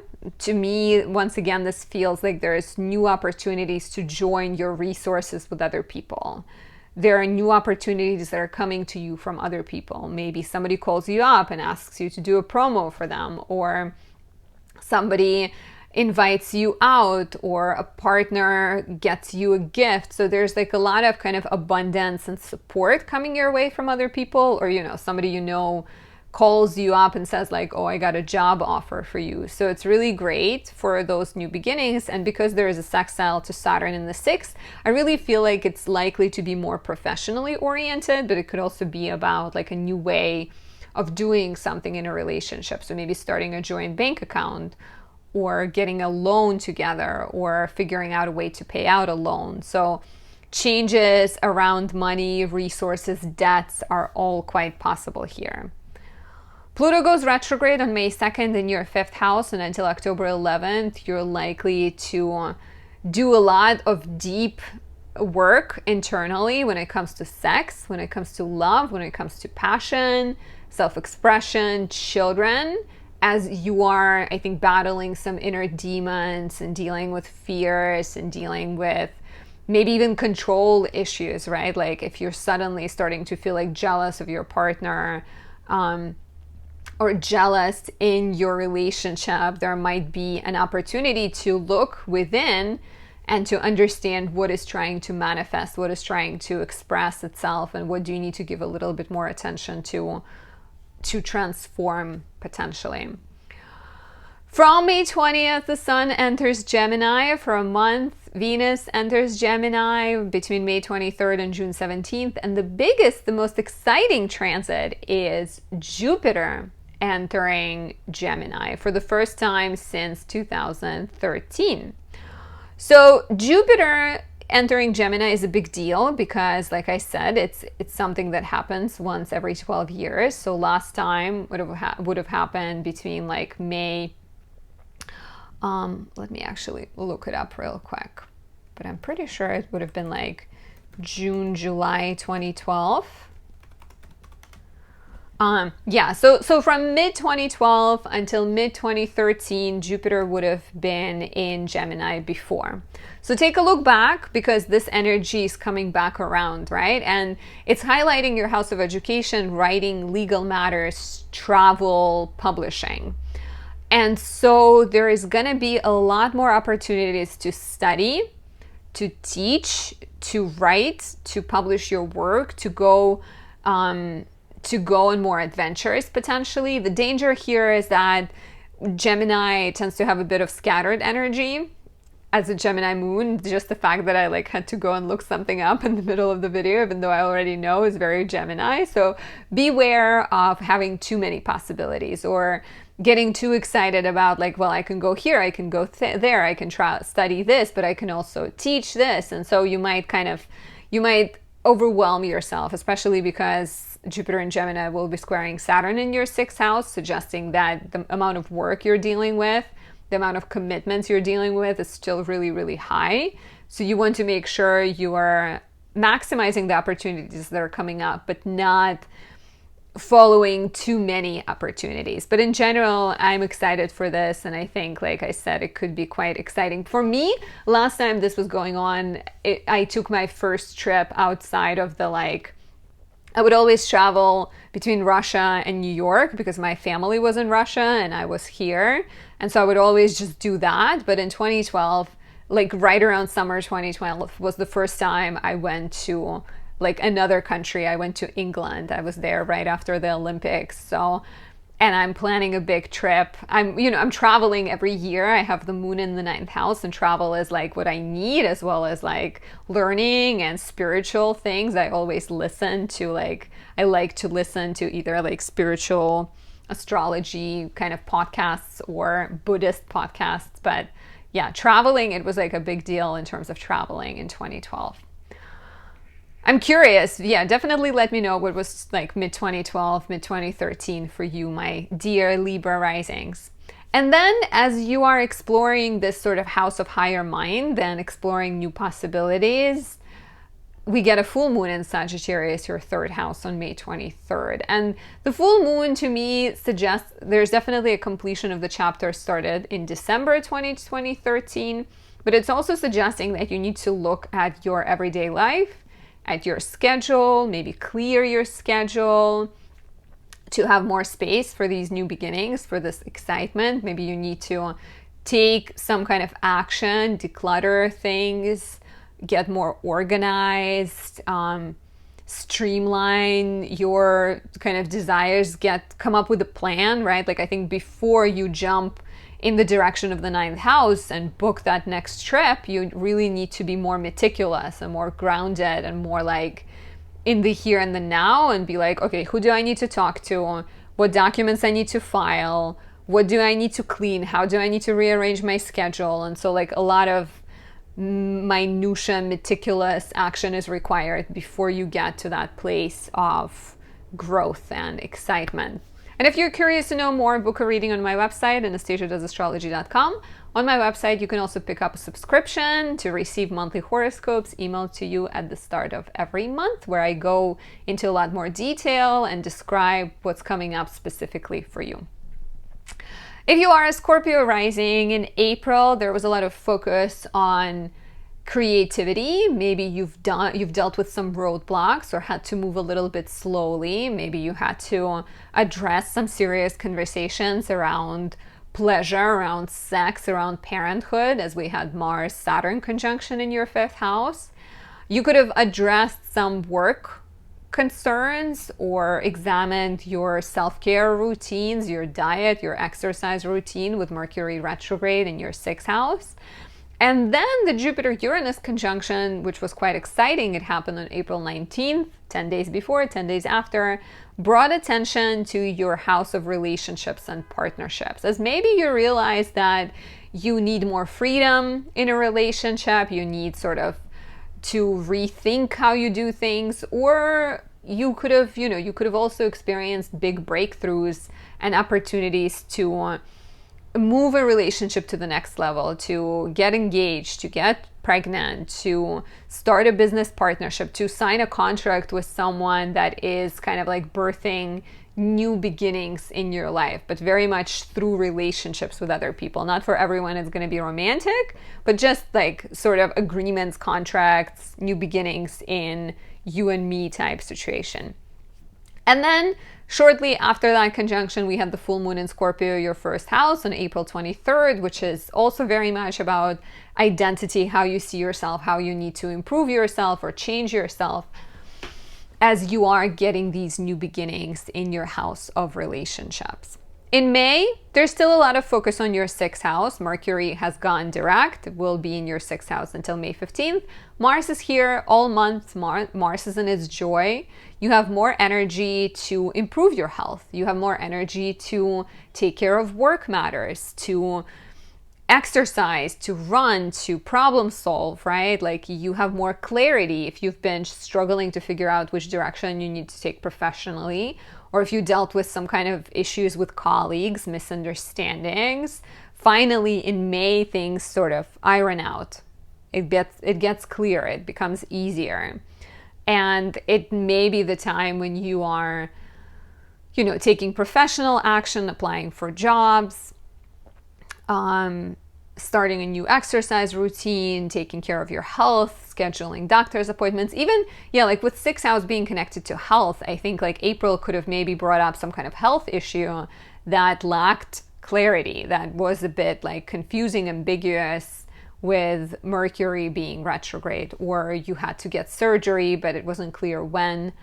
So May has a lot more forward momentum, a lot more kind of directionality when it comes to health, when it comes to work, when it comes to service to other people and problem solving. The focus on your house of relationships still continues. We get a whole party of planets in Taurus in your 7th house. So the Jupiter-Uranus conjunction on the 20th would have been an introduction of the new possibilities, right? Sort of, we can do a business together, or, oh, I like you, let me sign a contract to be your business partner, or like work with you, right? Or let's start trying for a baby, or whatever it might be. Like it brought these like new seeds of opportunities. And in May, you're continuing on that. We get the new moon in Taurus. So much fresh energy on May 7th. And this new moon is sextiling Saturn in Pisces in the 5th house. So it's once again, 7th is relationships, 5th house is children. Children will be literal for some of you, but for others, it could be like, what is my child? What is my passion project? What am I investing into? What am I excited about, right? And how can I maximize my resources? How can I reach out to people? How can I ask for help? How can I partner up with someone to make it happen? So maybe you're getting engaged, maybe you're getting married, maybe you're starting to try for a baby, or maybe you're signing a business agreement. Maybe you're finding people who are like-minded, who are on the same page, and you can start new things with together, like a new chapter in your life. Pluto goes retrograde on May 2nd in your 4th house, and until October 11th, it will be retrograde. And with Pluto being direct, it entered Aquarius on the 20th of January, and we had a little bit last year from like March into June.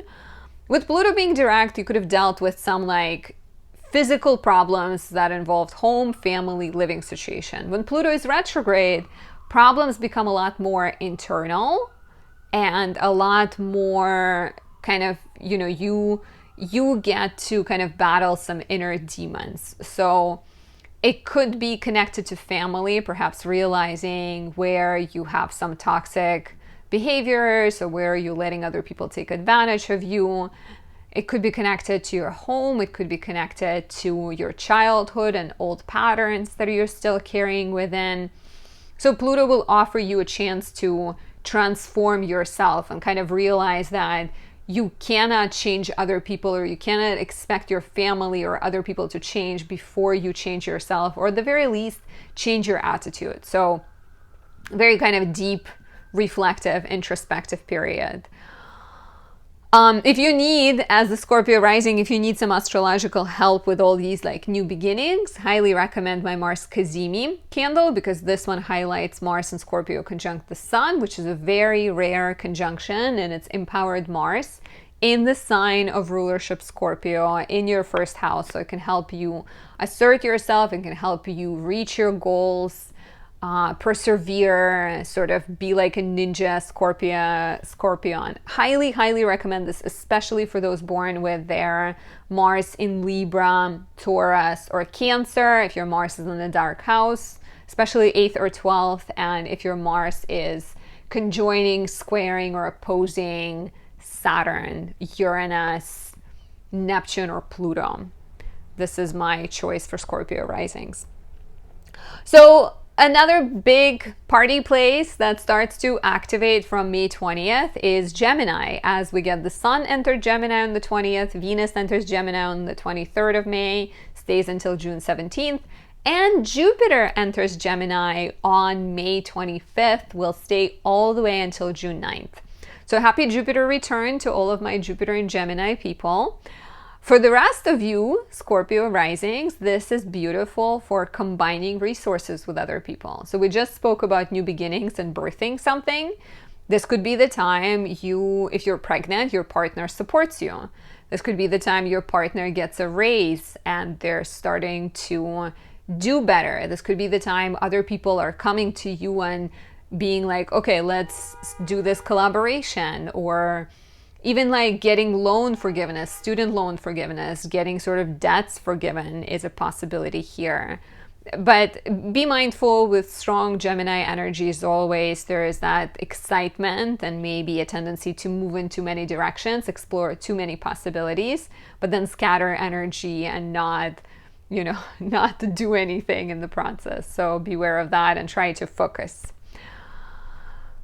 Finally, on May 23rd, we get the full moon in Sagittarius, your second house. So as you're looking at the resources of other people, as you're looking at the partnership with other people, healing work as well is represented by Jupiter and Gemini. The full moon in Sagittarius is kind of getting you focused on your personal resources and your personal goals, and it's suggesting that you're completing some kind of financial chapter or chapter of growth that got started in mid-December when we had the new moon in Sagittarius. And I think it's inviting you to clear any debts you have, to pay off any loans, to complete, some kind of payments, or you may be making an important investment, or maybe you're needing to rethink your goals with all of this like birthing of something. If it's an actual baby or if it's a creative project, you're more likely to need to address your finances and your strategies and come up with better protocols around money and resources. And if you're curious to know more, book a reading on my website, anastasiadoesastrology.com, to receive personal guidance. You can also become my horoscope subscriber on there to receive monthly horoscopes, personalized, tailored to your chart, written down and emailed to you at the start of every month. Check out my website for that. Now, if you are a Sagittarius rising in April, you were dealing with home, family, living situation matters. Mars was there, it conjoined Saturn, so maybe some roadblocks, maybe some tensions, maybe a need to examine how your family is holding you back, or how your living situation is restricting you, or even how the past and childhood and family patterns are still strongly present in your life. You may have also dealt with some uncertainty, confusion, miscommunication in your relationships, maybe felt the lack of inspiration, and needed to examine, bring back old projects, deal with some exes, have conversations about children and parenthood with Mercury Retrograde in your 5th house, the eclipse in your 5th house. So like new beginnings around pleasure are quite likely or could have happened in your life, but the Mercury retrograde, I think, brought that dose of like confusion, uncertainty. Not everything is 100% figured out. With the Jupiter-Uranus conjunction we had on April 20th, there could have been new possibilities professionally coming into your life. And that could involve a new job, a chance to have more freedom, work from home, work remotely, or a new exciting passion, right? Like Jupiter, Uranus in the 6th house could suggest that you're suddenly getting inspired about nutrition and you're getting ready to apply for school, or you're getting more excited about hiking and you're becoming, a yoga instructor or something like that is quite possible here. So a lot of focus on like your house of wellness and physical well-being. And we also had a full moon in Scorpio on April 23rd, which could have brought focus to your mental health and asked you like, you're like so focused on your like physical health and work, but what about your mental health? What about like, are you meditating? Are you releasing outdated habits? Are you happy with your kind of protocols around your mental health? So a need for balance, I think, could have been very highlighted by this full moon in Scorpio. So in May, your 5th house of romance, pleasure, and children gets a little bit more action, more clarity, more forward momentum. Mercury went direct on April 25th, stays in your 5th house until May 15th. Mars is here all month, so you are active. You are ready to, take action, start creative projects, do things that give you pleasure, and that would be very different for different people. For some, it's being a hiking instructor. For others, it's about getting their boobs done.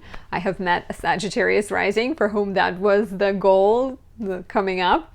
So it's very kind of different, but whatever you've been thinking about, whatever you've been planning, whatever pleasurable is to you, you get more ability to actually act on it, right? And for some of you, it could definitely involve love, maybe more clarity in love, more forward momentum in relationships, maybe new chapter in your pregnancy journey, maybe getting pregnant, maybe becoming a parent, maybe some kind of new passion, joyful, exciting pursuit that you are exploring. Watch out for May 18th, 5 days before, 5 days after. Mars will conjoin North Node, and it could be the time when you're like feeling extra competitive, driven, and sort of obsessive, and it's easy for that to go wrong. There's still a lot of focus on your 6th house of work, health, service, nutrition, diet, with the whole stellium of planets in Taurus. We have the Sun, Venus, Mercury, Jupiter, and Uranus, all in your 6th house of work, health, and service. So it's a great time to hang out with colleagues. It's a great time to see doctors, to improve your diet, to look into nutrition, to do some research. But I think with that like new moon in Taurus on May 7th, it conjoins Uranus, it sextiles Saturn in the 4th. I think like this just feels like you are reinventing how to do work and how does your work relate to your home and your living situation. So very much like, I can definitely see like freedom in work, in your work life. Like I have a Sagittarius rising friend, she's been in Thailand for a few months, and I wouldn't be surprised if she like makes a decision to like stay in Thailand or something, because it's like life is happier there. So work changes, health changes, commitment to some projects, commitment to self-improvement, commitment to better health and diet and exercise routines are all quite possible here. Pluto goes retrograde on May 2nd in your 3rd house of Aquarius, and this suggests some like need to face power struggles, control issues, obsessions when it comes to your siblings, your neighbors, your communication, your schedule, your everyday life, and your thoughts. When Pluto is direct, we are often dealing with like visible enemies or visible, tangible problems, right? In the 3rd house, it could be like your car breaking down. When Pluto is retrograde, it's more internal. So with the 3rd house, it could be your thinking pattern breaking down and some like obsessive thoughts and fears coming into your life, and then you need to address them and work on transforming them. You may also be encountering more shadows in your relationships with siblings, your relationship with neighbors, more sort of power struggles and communication, and you will feel invited to speak up and to express yourself in a more direct fashion. Highly recommend from my Sagittarius risings my Fire of Aries candle, because this highlights your 5th house of pleasure and joy, which is where a lot of action has been last month and is still this month. And this one has more kind of joyful energy there. It's the moon, Jupiter, and the sun, and Venus was in Taurus. So there's like kind of helpful, pleasant, relaxing, yet still inspired energy that is represented by this candle. So check it out. And then, so another place of action and a really, really big change that happens in May is Jupiter enters Gemini on May 25th. There's also the sun here, Venus here, from the sun from May 20th until June 20th, Venus from May 23rd until June 17th. So your house of relationships is on fire. And like for the next year, between May 25th and June 9th, Jupiter will be here. So it's a sign of a really big year-long chapter. Last time Jupiter was in Gemini would have been between mid-2012 until mid-2013. What was happening in your romantic life? What was happening in your business partnerships? What was happening in your relationships in general? Were you more lucky? Because things you can expect is like meeting better people, meeting better connections, your partner's life improving, them sort of starting new projects, starting a better job, but very much new beginnings in relationships. A lot of times Jupiter is not the most romantic, so it's not necessarily romantic relationships, but it totally could be about romantic relationships, especially if Jupiter is aspecting your natal Mercury, for example, right? Because Mercury rules your 7th house of relationships. Or if Jupiter is aspecting your Venus too, there's more possibilities for like sparks flying. But it could also be, like I said, any kind of contract, partnership, agreement, other people just being more supportive and more kind of kind and generous with you is quite likely here. And then as you're venturing into this new relationship chapter, you get the full moon in Sagittarius, your first house, on May 23rd, completing a chapter of personal growth that started in mid-December. Take a look back. Take a look back. But yeah, take a look back. To me, this feels like as your relationship goals are changing, let's say you're moving in with your partner, or your partner is moving and you're moving with them to a different continent, a different country, how do you need to change yourself? How do your beliefs and ideals align with theirs? What do you need to release? What do you need to invest into? There could also be, topics of health, topics of identity, topics of living situation can be coming up, because the full moon is sextiling Pluto in the 3rd house. So how you present yourself, where you live, how you communicate, and what you value are all important here. If you want to know more, book a reading on my website, anastasiadoesastrology.com. And if you're curious to know what each month has in store for you for a more detailed report and guidance, you can become my horoscope subscriber to receive written down horoscopes sent to you at the start of every month, where I guide you, highlight all of the important positive and negative transits, and help you maximize the month to come. If you are the lovely Capricorn rising, in April there was a lot of focus on your mental capacity, on your mind, as you maybe brainstormed ideas, worked through some logistical issues, took business action, or dealt with some kind of, like communication challenges as Mars and Saturn came together in your 3rd house. There could have been a lot of big questions, transformations, and confusion surrounding your home, family, and living situation. Maybe the past, maybe as you looked back and addressed the old challenges, old traumas, rethought your relationships with family, or even like revisited where you live and made some changes, or tried to make some changes with Mercury retrograde and a lot of planets in Aries, your 4th house. And then quite exciting transit happened on April 19th as Jupiter conjoined Uranus, suggesting new opportunities for pleasure and birthing of something into your life. It could have been an actual pregnancy with a baby, birth of a child, or a birth of like a new passion, new interest, new kind of goal to aspire towards. And then we also had a full moon in Scorpio on April 23rd, which could have brought changes to your friendships, networks, hopes, and dreams. As you discovered those new interests, I think some of your connections may have transformed, or you may have released some old beliefs, old dreams, old goals. In May, there's still a lot of focus on your home, family, and living situation, but now finally more forward momentum and more clarity. Mercury was retrograde between the 1st of April and the 25th. What was that like? Did you feel like you've been addressing old fights with family, maybe revisiting where you lived, made some changes, or tried to move but dealt with some frustrations? So since Mercury is now direct and it's in your 4th house until the 15th of May, there's more action. You're maybe, if you're looking for a house, you're maybe seeing more homes. If you're, working on some kind of real estate project or dealing with family, maybe there's like more communication, more clarity. Mars is also here giving you energy to take action, to be more active, potentially also inflaming you a little bit, especially around May 18th when Mars conjoins North Node.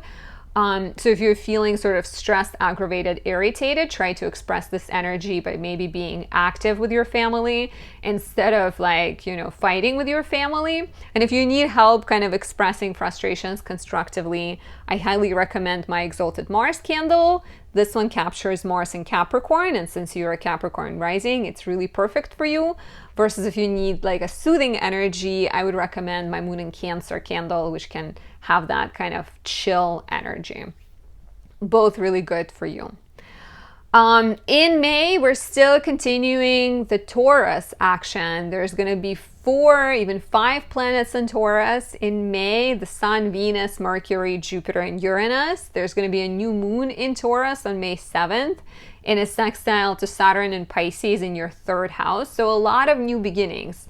The seeds you planted in April with the Jupiter-Uranus conjunction, with that pregnancy, actual or creative pregnancy, birthing of something, pursuit of pleasure, pursuit of new relationship, continues to blossom, continues to flourish, continues to bloom. And the sextile to sextile to Saturn in the 3rd house to me suggests that you are using your knowledge, your communication, your skills and hobbies and pushing them further. So once again, it could be about parenthood, but I think it's even more so about choosing joy, choosing happiness, taking your side project and turning it into a business. Maybe starting a new romance, with a neighbor because Saturn is in the 3rd house, or like kind of taking your brainchild, your idea, and turning it into a full-blown story or a screenplay. So let me know what April brought and what do you think this will be for you, the lovely Capricorn rising.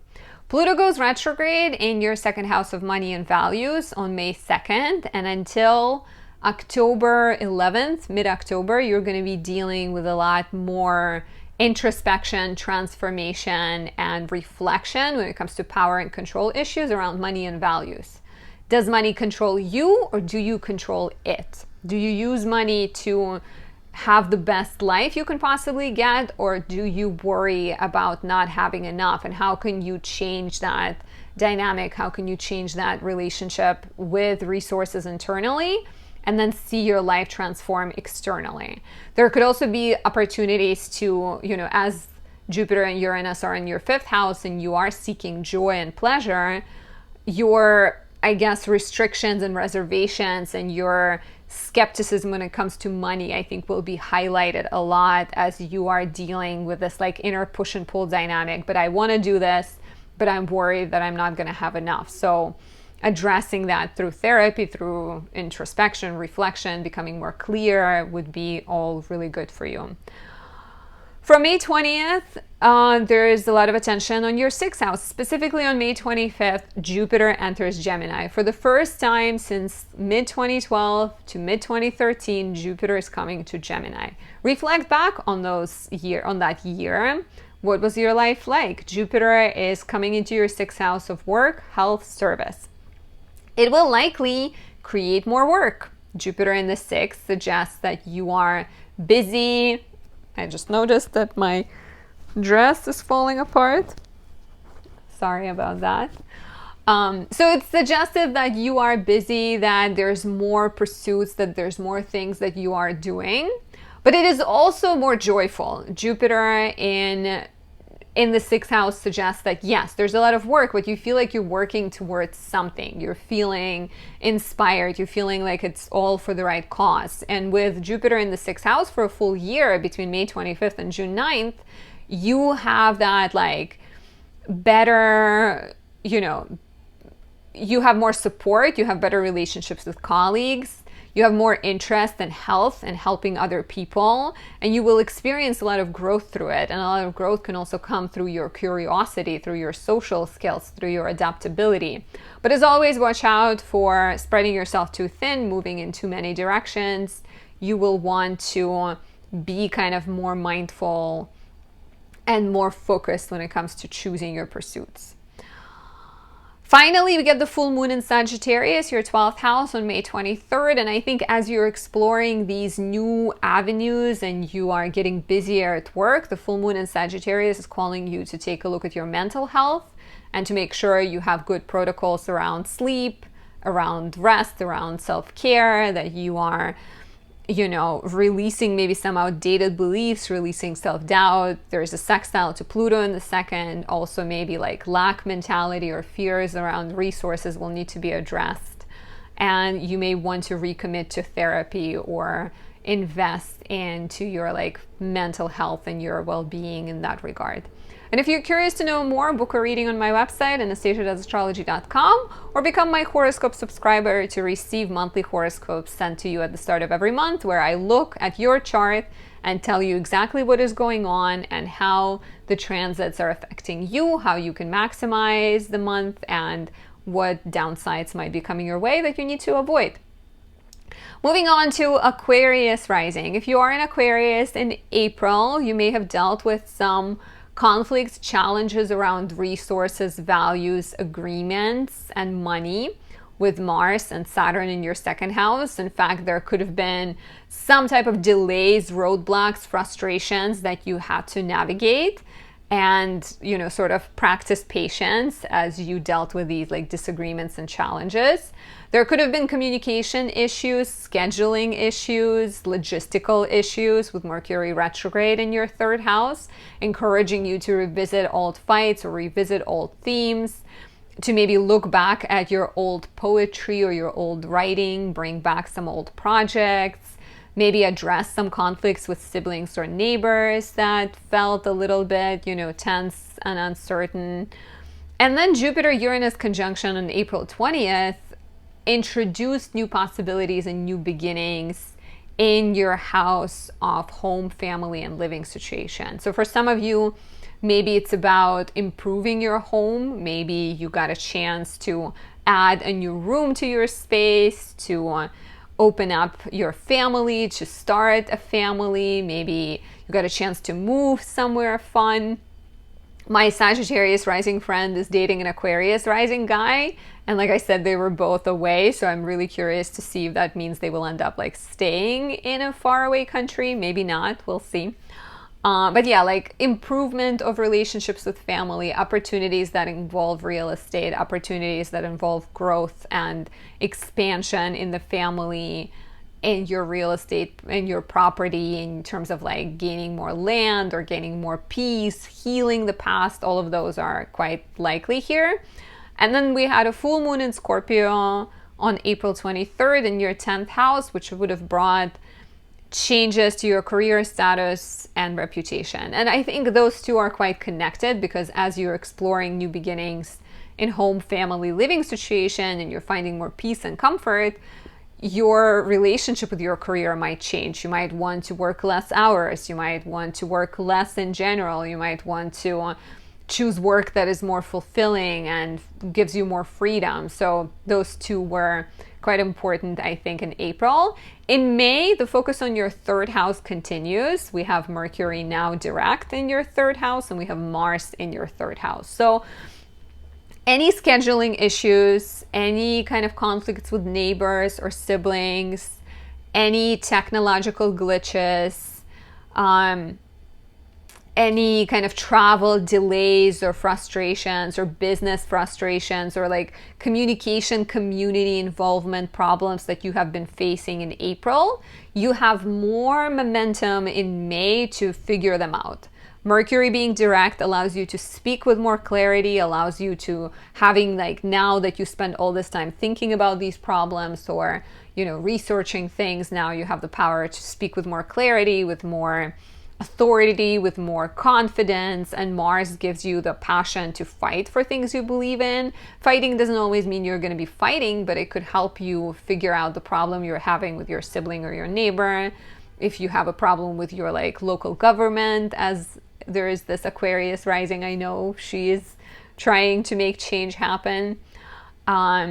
So you have more kind of agency and more ability to make the changes, to resolve conflicts with people in your life, to take action, to start a business, and to, I think, win the fight that you're having in terms of like your beliefs and your goals. Watch out for May 18th, 5 days before, 5 days after. Mars will be conjoining North Node, and that suggests that the energy is like really intense, really powerful, and maybe a little bit stressful. If you're looking to try to like express the energy with more kind of calmness and chill, highly recommend my Saturn and Aquarius candle. It's perfect for any aqua rising. It not just has Saturn, but it has Saturn conjunct Venus, which kind of softens Saturn as much as possible. And highly recommend this for anyone born with their Saturn in Cancer, Leo, or Aries, which are the signs where Saturn is in its full or detriment. If your Saturn is placed in the 6th, 8th, or 12th houses, and if your Saturn is making difficult aspects to like the moon or your sun, this could be helpful for that.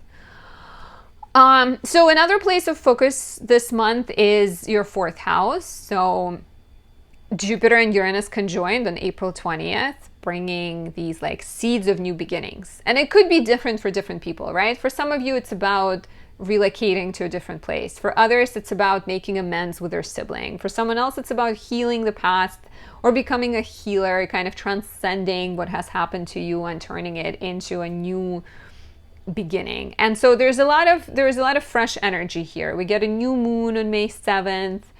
Venus is here helping you redecorate, improve your home. Jupiter is here until May 25th. So I think there's like lovely possibilities for finding more comfort in the home, for connecting with family on a different level, for finding more peace and comfort, just like beautiful energy changes in the living situation. The family are quite likely here, and you have the power to make things happen for yourself and for other people. You can be the source of change. Speaking of change, Pluto goes retrograde in your 1st house on May 2nd. And until mid-October, you're going to be dealing less with the outside problems and a lot more with the inside, internal fears, internal power and control issues. You're likely to work through any kind of concerns and problems you might have, become more self-aware, and maybe, understand how your reality is impacted by your own actions as well as by your beliefs and your view of it. Another exciting transit that is happening in May is Jupiter will enter Gemini on May 25th and will stay until June 9th, 2025. So we get a full year of Jupiter in Gemini. And this is your 5th house. This is the house of pleasure and sex and romance and self-expression. And Jupiter being here could be so lovely, so creative, so abundant, so fertile. So if anyone out there is thinking of getting pregnant, this is the year to do it. You're likely to experience increased fertility. It's also lovely for taking up dancing and doing creative things, doing sort of intellectual projects, right? Like maybe documenting your family history or something, or putting yourself out there, starting to date more if that is something you're excited about. Venus will also be in Gemini from May 23rd until June 17th. So you have more charm, more attractiveness. We're also going to get Venus Cazimi in a little bit in your 5th house. So it's all for, like, it's not going to be, necessarily love for every single person, but maybe it's about connecting with your child. Maybe it's about letting your inner child play and have fun, and letting your imagination run wild and having fun. So don't hesitate to do that. Finally, we get the full moon in Sagittarius, your 11th house, on May 23rd, completing the chapter related to friendships, networks, social media that started in mid-December. So I think as Jupiter comes into your 5th house and the sun comes into your 5th house, and you're focusing a lot on your personal pleasure and you're starting to care less about what other people think. So this full moon could be your opportunity to set the record straight and maybe have an important conversation with a friend, to address some kind of dynamics, to maybe figure out which networks you belong to. Maybe you're completing some kind of involvement with volunteering, charity organization, or you're completing some kind of project. You may also experience certain dreams either coming true or no longer feeling satisfying, and so you're getting a chance to release some pursuits that maybe no longer feel exciting. And if you're curious to know more, book a reading on my website, anastasiadoesastrology.com. You can also become a horoscope subscriber to receive monthly horoscopes sent to you at the start of every month, where I guide you, give advice, and help you take advantage of the best transits and avoid the more challenging ones. Anastasiadoesastrology.com. Now, if you are the lovely Pisces rising, in April, there was a lot of focus on you. You maybe became more aware of the limitations of your body. Maybe you're focused on changing your look, moving through some kind of frustrations, and figuring out how to have better support systems in your life as Mars conjoined Saturn in your 1st house. There was a lot of action in your 2nd house of money and values. We had the eclipse there. We had Mercury retrograde there. So maybe you've been rethinking anything from your confidence to your finances, to your savings, to your spending patterns, maybe paying off some bills, maybe handling taxes and paying off debts. So financial action could have been quite prominent in April. And then Jupiter, your chart ruler, conjoined Uranus on April 20th, suggesting new beginnings in business, communication, skills, hobbies, sibling relationships, writing, some kind of, transformation to both your thinking, kind of improvement, more maybe breakthrough that you need to think happier thoughts and that your thoughts create your reality, but also very much a chance to, get more involved with your community, take your interest and study it, become a teacher, become a healer, become a guide, and somehow help other people. And this continues. This energy is very, very strong all throughout May because we get a ton of planets in Taurus. So whatever got started in April, and please let me know in the comments below, very much impacts May because we have the Sun in Taurus until the 20th of May, Venus in Taurus until the 23rd, Mercury from May 15th, Jupiter, Uranus, new moon here on May 7th. So it's like a very potent time for a big kind of reinvention. And I think it's really important for you because it's your chart ruler, Jupiter, conjoined with Uranus. So there's a lot of possibilities, a lot of kind of growth and new beginnings that involve changing your schedule, that involve doing healing work. The new moon on May 7th aspects Saturn in Pisces in your 1st house. So it's very much about presenting the world a new you, speaking about what you believe, doing business, learning more about your passions. If you like Reiki, if you like astrology, maybe you're investing into that, becoming a teacher, writing about, taking your ideas, putting them on the page, becoming more involved with the community, and just changing how you do your everyday life. So like I said, it could be anything from your mindset to your car that you drive. You're changing your car, maybe you're changing your schedule, maybe you're changing your look, maybe you're changing your day to have more time for exercise, as you have been realizing in April you need to take better care of yourself. Another place of focus that is quite strong all month is Aries. Mercury is now direct. It's still in Aries, your 2nd house of money and values, until May 15th. And Mars is here all month. So you have more energy and more clarity when it comes to money and when it comes to things that matter to you. So if you have been dealing with some kind of confusion around resources in April, if you had to, if you discovered a bill that you forgot to pay, if you have been struggling to get your budget in order. Mercury being direct in May should be very helpful. So yeah, April would have been confusing.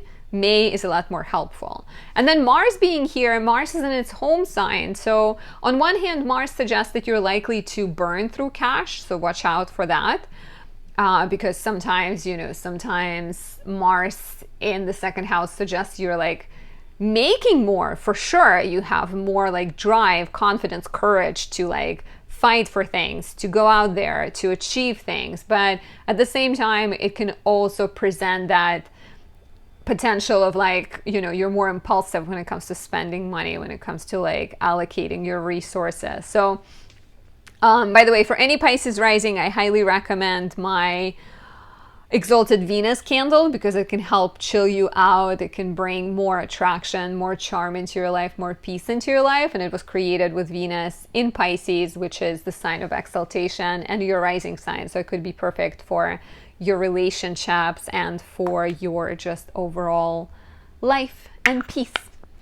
So yeah, so the house of money is busy, the house of like skills, hobbies, interests. So I wonder if it's like, these like new beginnings you've experienced in April, new ideas, new skills, new passions. Maybe you're now starting to figure out how to monetize them, how to take your passion for Reiki and turn it into a business, or how to take your realizations and invest money into like a personal trainer or something.